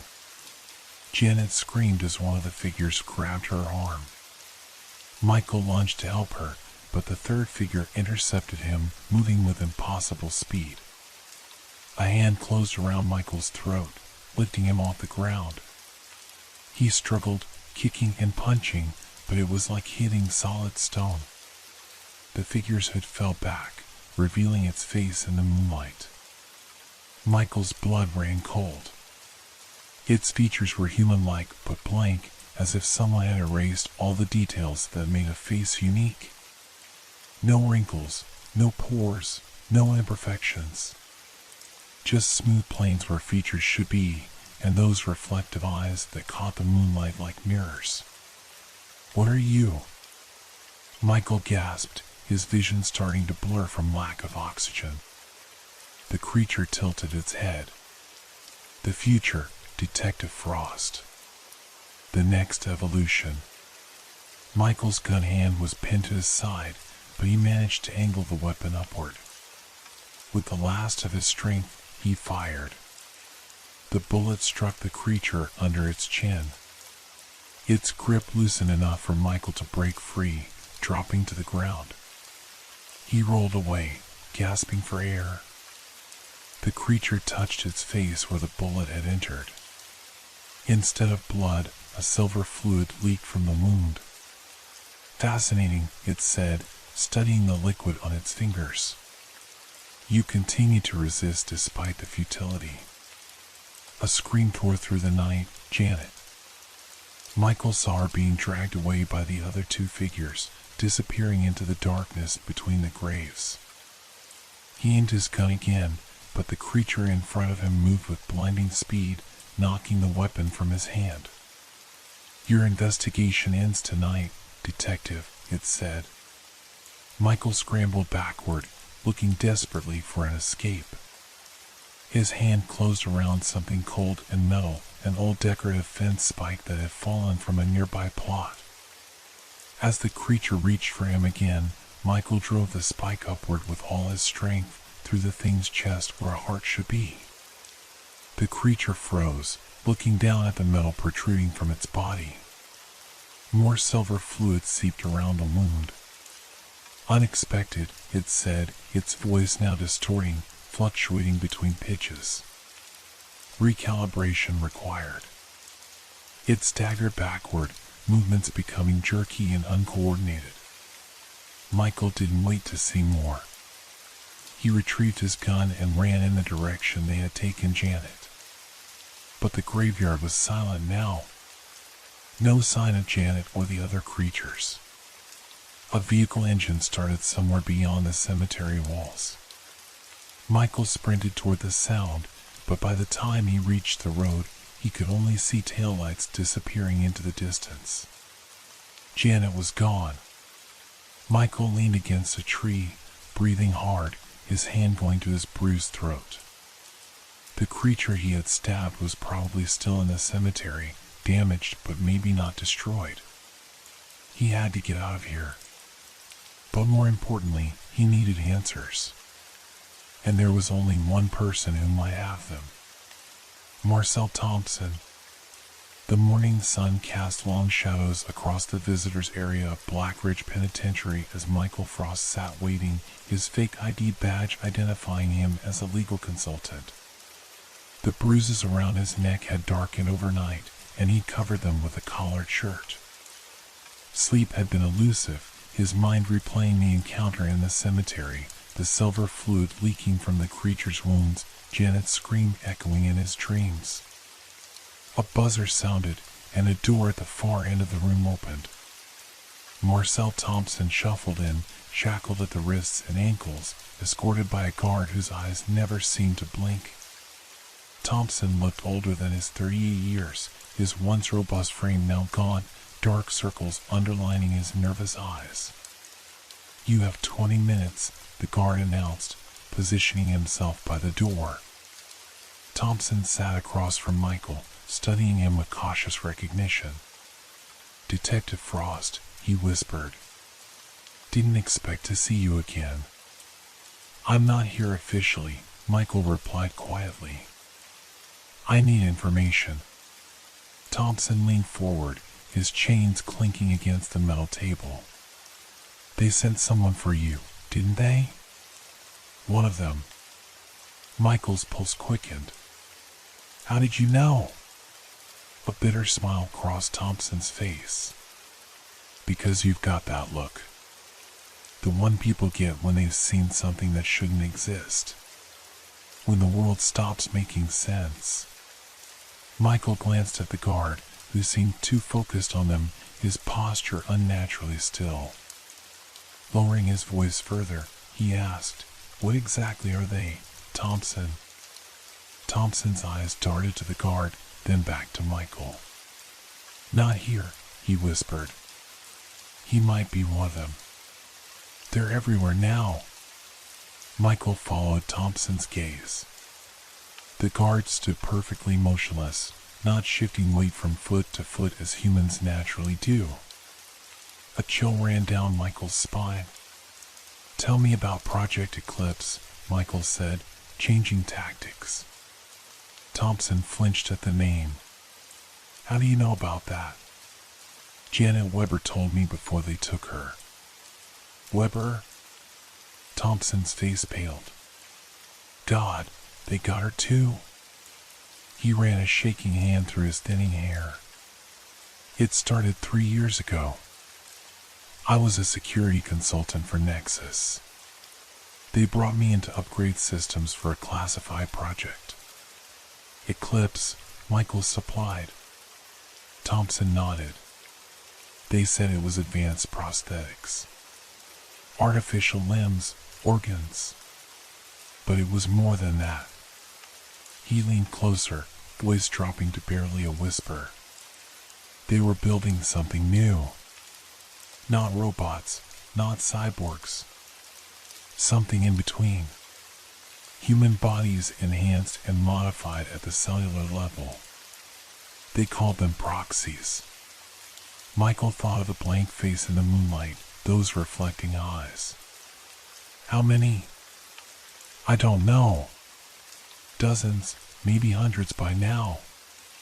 Thompson's fingers drummed nervously on the table.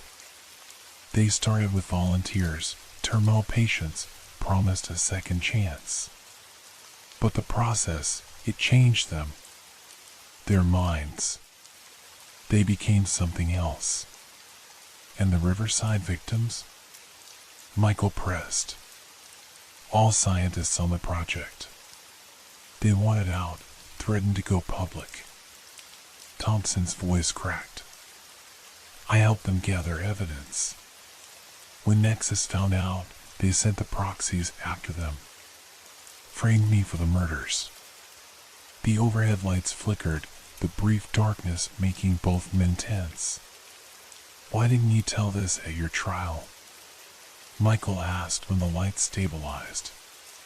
Thompson laughed hollowly. I did. My lawyer thought I was having a psychotic break. The judge ordered a psychiatric evaluation instead of investigating. Who would believe me? Humanoid creatures with superhuman abilities? I sound insane. Michael thought of his own meeting with Captain Hendricks. No one would believe him either, not without proof. I need evidence, Thompson. Something concrete. Thompson glanced again at the guard, who hadn't moved an inch. There's a facility, he whispered. Underground, beneath the old Northside Research Complex. That's where they make them. Where they keep the prototypes that didn't work out so well. Michael committed the location to memory. How do I get in? You don't. It's biometrically secured. Unless... Thompson hesitated. Dr. Eleanor Chen. She was sympathetic to us. She might still be working there. Find her. The guard suddenly moved, walking toward them with mechanical precision. Time's up. Michael noticed something he hadn't before. The guard's eyes reflected the fluorescent lights the same way the creatures had in the cemetery. Thompson saw it too. Fear flashed across his face. He knows, he hissed. Get out of here. Find Chen. Michael stood slowly, maintaining his cover. Thank you for your time, Mr. Thompson. I'll relay your request to the appeals team. The guard's head tilted slightly, studying Michael with unnerving focus. I'll escort you out, he said, his voice unnaturally even. As they walked toward the exit, Michael felt the guard move closer behind him. Detective Frost, the guard said softly, confirming Michael's fears. Unexpected to find you here. Michael's hand moved toward his concealed weapon. Just doing my job. Interesting, the guard replied. Your department believes you're on administrative leave. They reached a corridor junction. Michael saw two paths, one leading to the main exit, another toward a service area. He had seconds to decide. The guard's hand closed around Michael's arm, grip inhumanly strong. Director Mercer would like to speak with you. Michael reacted instantly, driving his elbow into the guard's sternum. There was no grunt of pain, no human reaction, just a momentary loosening of the grip. It was enough. Michael broke free and sprinted down the service corridor. Alarms blared throughout the facility. Ahead, a security door began to close automatically. Michael slid beneath it just before it sealed shut, trapping the guard on the other side. The service corridor led to a loading dock where a food delivery truck was parked. Michael climbed inside just as the driver returned from his delivery. Crouching behind stacks of crates, he heard shouts and footsteps as the facility went into lockdown. The truck engine started, and after a tense wait at the security checkpoint, they were moving. Michael remained hidden until they were miles from the prison, then slipped out when the truck stopped at a gas station. Standing in the station's bathroom, Michael stared at his reflection in the cracked mirror. The man looking back at him seemed different, harder, haunted by knowledge he couldn't unknow. His phone buzzed with a text from an unknown number. Elena compromised. Don't go home. They're watching. Michael's stomach dropped. Elena. Had they gotten to her too? Or worse, had she always been one of them? He bought a disposable phone from the gas station and called a number he rarely used. After 3 rings, a gruff voice answered. Jenkins. It's Frost. I need your help. Robert Jenkins had been Michael's partner years ago before retiring early. He'd become something of a recluse, living off the grid on a small property outside the city. Jesus, Frost. Heard you stirred up a hornet's nest. You have no idea, Michael replied. I need a place to lay low. And information on someone, Dr. Eleanor Chen, works at Northside Research Complex.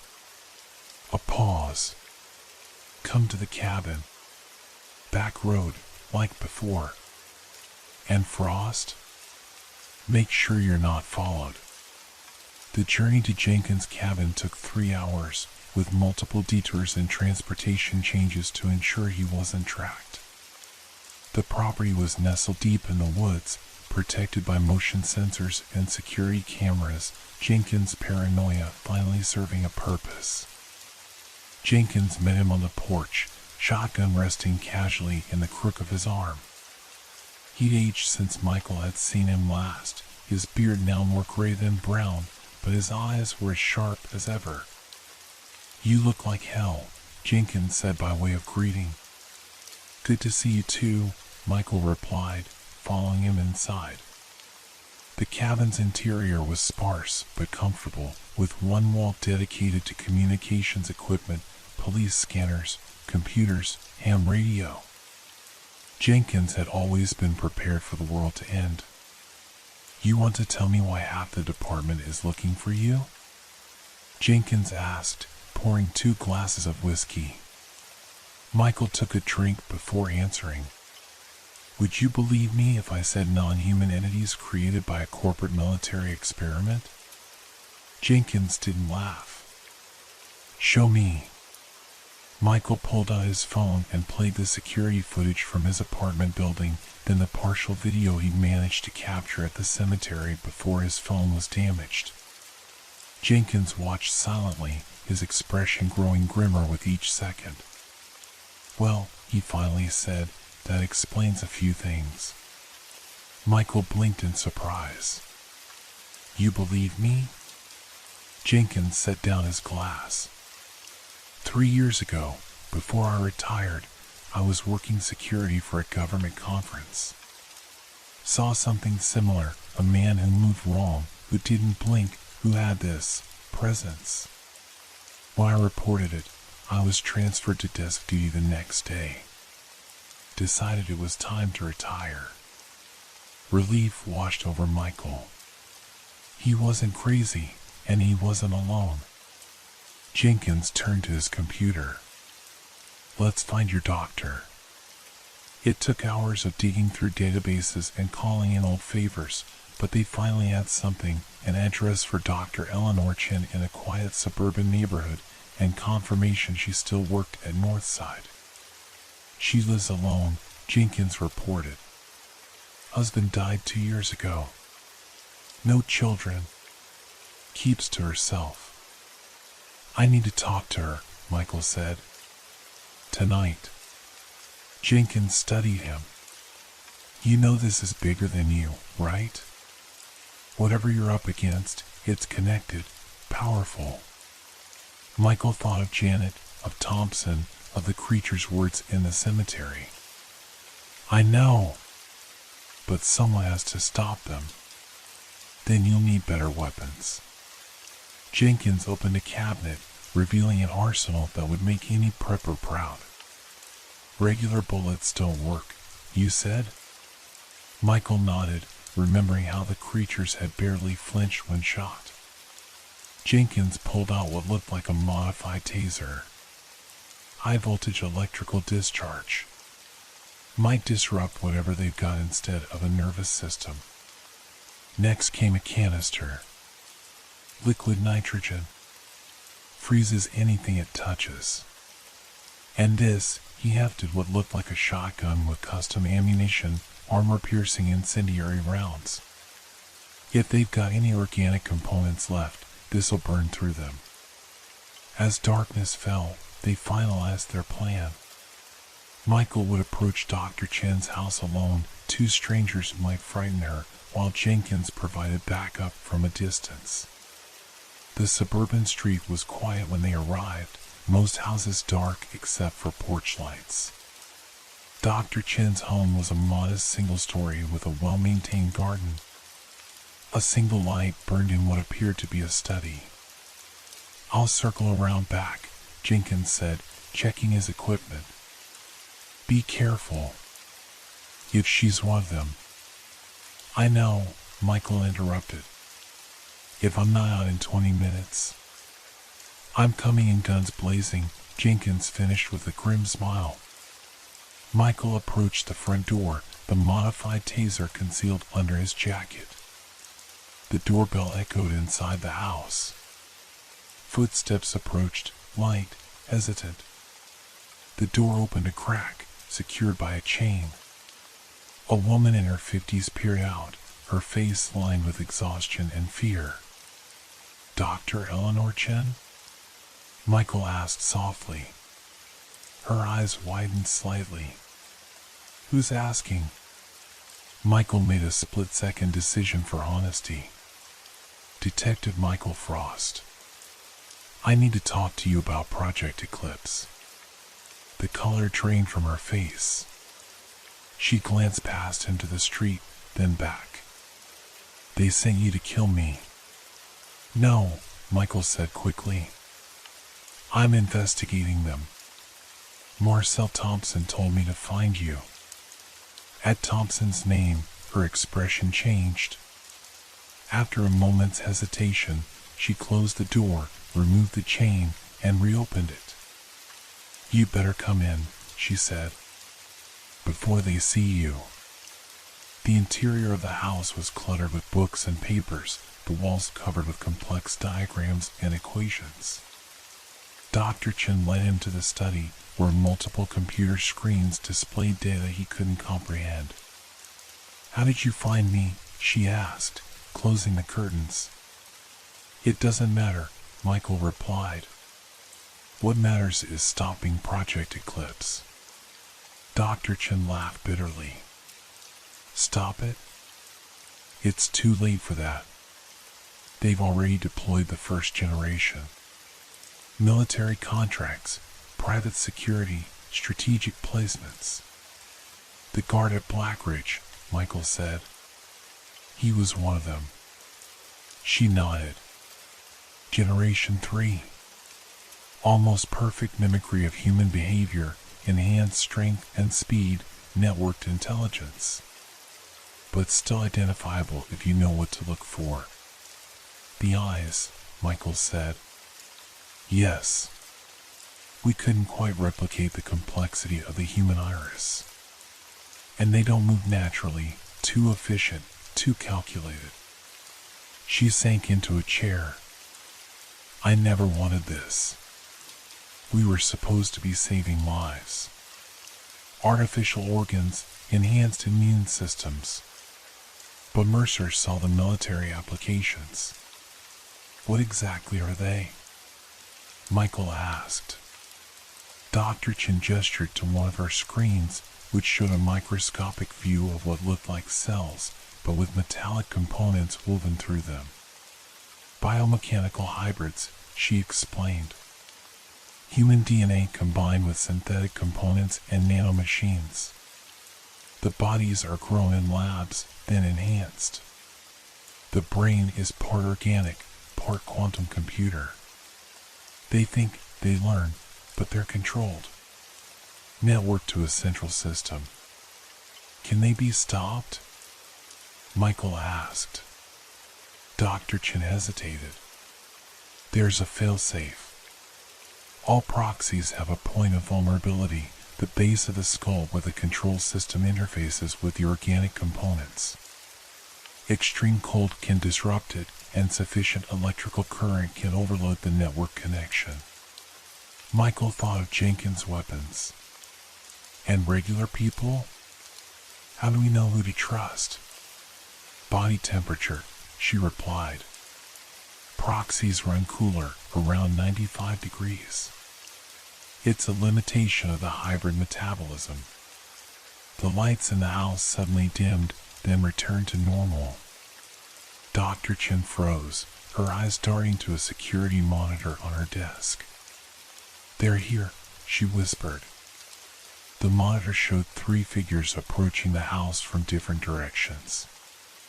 Their movements were synchronized, purposeful, unmistakable.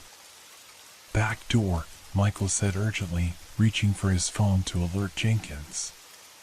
Dr. Chen shook her head. No. There's something you need. She hurried to a bookshelf, pulling out several volumes to reveal a hidden safe. Her fingers worked the combination with practiced speed. This contains everything, she said, extracting a small metal case and a portable hard drive. Research data, location of facilities, command protocols. If anything happens to me, glass shattered somewhere in the house. They were out of time. Take this, she pressed the items into Michael's hands. Find Dr. William Hayes at Cambridge Tech. He helped design the first generation. He'll know how to use the failsafe. Michael grabbed her arm. Come with me. She shook her head sadly. They'll track me. You need a head start. She pushed him toward a concealed door in the corner of the study. Panic room. There's a tunnel that leads to the storm drain system. Half a mile north, it exits near Westlake Park. Before Michael could protest, the study door splintered. A proxy stood in the doorway, its features eerily smooth in the dim light, eyes reflecting like mirrors. Dr. Chen, it said in that distinctive multi-layered voice. Protocol Omega has been initiated. Dr. Chen pushed Michael through the hidden door. Run, she whispered fiercely. Make them pay for what they've done. The last thing Michael saw before the door sealed was Dr. Chen reaching for a drawer in her desk, determination hardening her features. The tunnel was narrow and damp, forcing Michael to crouch as he moved forward by the light of his phone. Behind him, muffled but distinct, came the sound of a gunshot. Dr. Chen had chosen her own way out. Michael ran. 6 months after the fall of Nexus Industries, Detective Michael Frost stood at his apartment window, watching the city lights flicker in the distance. The window, once shattered by a creature from nightmares, had been replaced. The physical scars had healed, 3 broken ribs, a dislocated shoulder, various cuts and bruises. The psychological ones remained. The news played quietly on the television behind him. Another former Nexus executive had been found dead, apparent suicide, though Michael knew better. The disconnected proxies were cleaning house, eliminating anyone who might expose their continued existence. His phone buzzed with an encrypted message, their standard communication now. Meeting at the usual place. 8 p.m. Bring thermal scanner. J. Michael gathered his equipment, now a permanent part of his daily routine, thermal scanner disguised as a smartphone, liquid nitrogen canister hidden in a modified asthma inhaler, voltage disruptor that resembled a taser. Standard tools for hunting non-humans. The usual place was a basement room beneath an abandoned warehouse in the industrial district. Jenkins had converted it into their headquarters, shielded from electronic surveillance and accessible only through a series of security checkpoints. Janet Weber was already there when Michael arrived, studying maps pinned to a corkboard. 6 months in hiding had hardened her, the academic softness replaced by vigilant wariness, her movements precise and economical. Frost, she acknowledged without looking up. 3 more temperature anomalies reported at the courthouse today. Michael checked his scanner out of habit before approaching. Janet's temperature read 98.4. Human. They all checked each other, every time. Trust was a luxury they could no longer afford. Infiltrating the justice system, Michael noted grimly. Smart move. They're adapting, Jenkins said as he entered from the back room, carrying coffee in paper cups. Learning to mask their thermal signatures temporarily. Latest one maintained 97.8 for nearly 4 hours before dropping back to baseline. Michael accepted the coffee, noting the dark circles under Jenkins' eyes. None of them slept well anymore. Any progress tracking their new command structure? Janet tapped a photograph on the board, a woman in a military uniform. General Rebecca Winters. 3 associates have shown thermal anomalies in the past month. We think she's their new Mercer. Military, Michael mused. Makes sense. Control the weapons, control the response. The door opened again, admitting Dr. William Hayes, not dead after all, but rescued by Janet from Cambridge Tech minutes before the explosion. The scientist looked older than his 60 years, guilt etched into every line of his face. I've analyzed the tissue sample, he announced without preamble. It's definitely 5th generation. The molecular structure is refined, better temperature regulation, more efficient energy consumption. Can they still be detected? Jenkins asked. Hayes set down a case containing scientific equipment. Yes, but not as easily. The thermal differential is smaller, maybe 1 degree instead of 3. And they've improved the error fraction issue. So we can't just look for the shine anymore, Michael concluded. There are still tells, Hayes assured them. Micro-expressions. Blinking patterns. But you need to know what to look for. Michael turned to the largest board, their map of confirmed proxies. Red pins marked those they'd identified and neutralized. Yellow pins represented suspected proxies they were monitoring. The map had grown disturbingly dense over the months. What's the current estimate? He asked.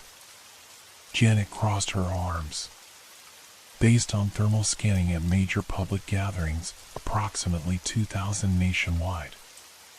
Maybe 500 in this city alone. And growing, Hayes added soberly. They've modified the conversion process. It's faster now, less resource intensive. The implications hung heavy in the air. Without the central control node, the remaining proxies operated independently, coordinating through conventional means. More difficult to track, harder to stop en masse.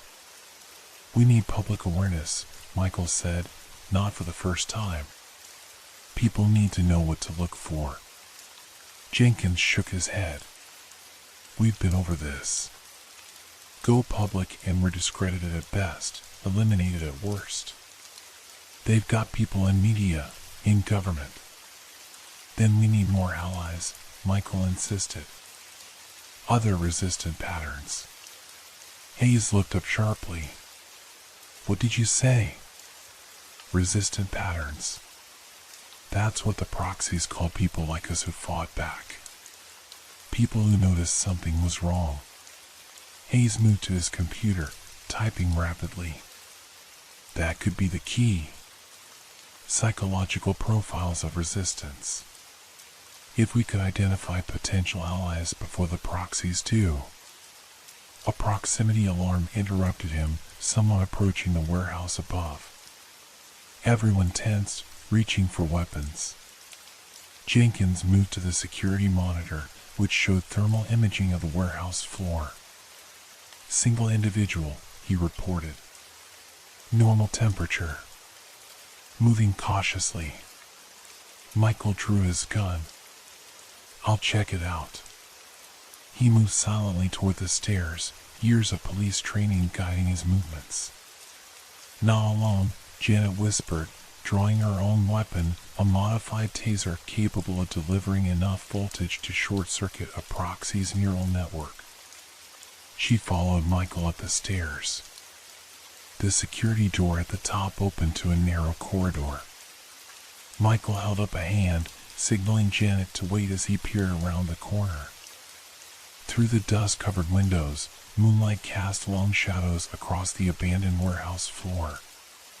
A figure moved between stacks of forgotten crates, head turning methodically as if searching. Female, medium build, dressed in civilian clothes but moving with military precision. Michael's thermal scanner showed a temperature of 98.6 human range. But the newest models could mask their signatures temporarily. He exchanged a glance with Janet, who nodded grimly. Police, Michael called out, stepping into view with his weapon raised. Identify yourself. The figure froze, then slowly raised empty hands. Detective Frost? My name is Captain Eliza Reyes, Marine Intelligence. Director Jenkins sent me encrypted coordinates 3 days ago. Jenkins hadn't mentioned recruiting anyone new. Michael kept his weapon steady. Step into the light. Slowly. As she moved forward, Michael noted the small details, natural blinking pattern, appropriate micro-expressions of caution and tension. A thin scar ran along her jawline. Jenkins didn't tell us to expect company, Janet said, her taser still aimed at the woman's chest. Security protocol, the woman explained. I was to make contact only if I confirmed no surveillance for 72 hours. She reached slowly into her jacket and extracted a small metal case. I have something you need to see. Open it, Michael ordered, scanner still monitoring her temperature. Inside the case was a microchip, barely the size of a fingernail. Recovered from a proxy neutralized at Fort Braxton last week, Reyes explained. It's an upgraded tracking system, allows them to locate human resistance patterns with frightening accuracy. How did you know about the proxies? Janet demanded. Lost my entire unit in Afghanistan, Reyes replied, her voice tight with controlled emotion. Watched my commanding officer's eyes flash silver before he executed 7 good soldiers who noticed he never slept, never ate. I was the only survivor. Michael lowered his weapon slightly. Her story matched the proxy behavior they documented. If what I'm carrying is authentic, Reyes continued, they can now identify potential resistance through digital footprints, social media patterns, internet searches, financial anomalies. They're building a preemptive elimination program. The security door behind them clicked open as Jenkins emerged, weapon drawn. I see you've met our new ally. You might have warned us, Michael said, finally lowering his gun. Couldn't risk electronic communication, Jenkins explained. Captain Reyes has been hunting them alone for 14 months. She found us through patterns in unsolved cases involving unexplained temperature anomalies. Back in the basement headquarters, Hayes examined the microchip under specialized equipment while Reyes briefed them on military infiltration estimates. At least 12% of Special Forces units compromised, she reported. Higher in intelligence branches. This chip confirms it, Hayes announced gravely. They're evolving faster than anticipated. The silicone pathways mimic human neural architecture. They're becoming more human in their thinking while retaining their networked advantages. There's something else, Reyes said, unfolding a map. I've tracked shipments of specialized cooling equipment to this location. She pointed to an abandoned military bunker outside the city limits. Thermal imaging shows the underground portion maintains a constant 65 degrees, perfect for their optimal functioning. A new nest, Michael realized.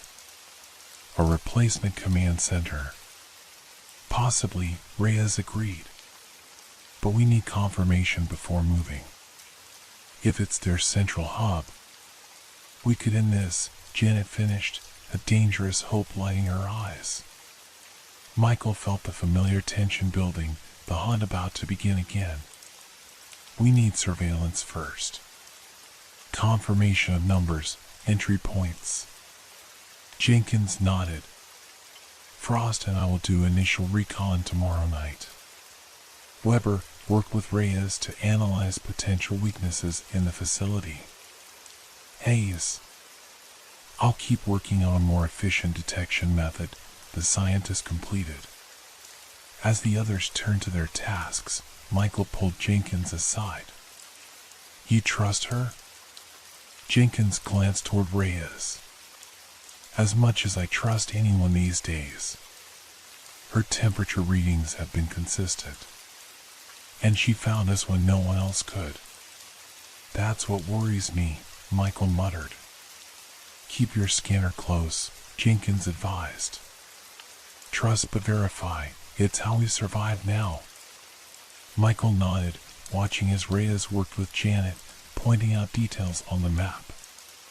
Another ally in their shadow war, or perhaps something else entirely. In this new world, certainty was a luxury they could no longer afford. Outside, the city lights continued to shine, oblivious to the silent war being waged in its shadows. For most people, life continued normally, but Michael knew the truth. The real invasion hadn't been stopped 6 months ago. It had merely adapted, evolved, and continued its patient infiltration. And they were the only ones who could see it.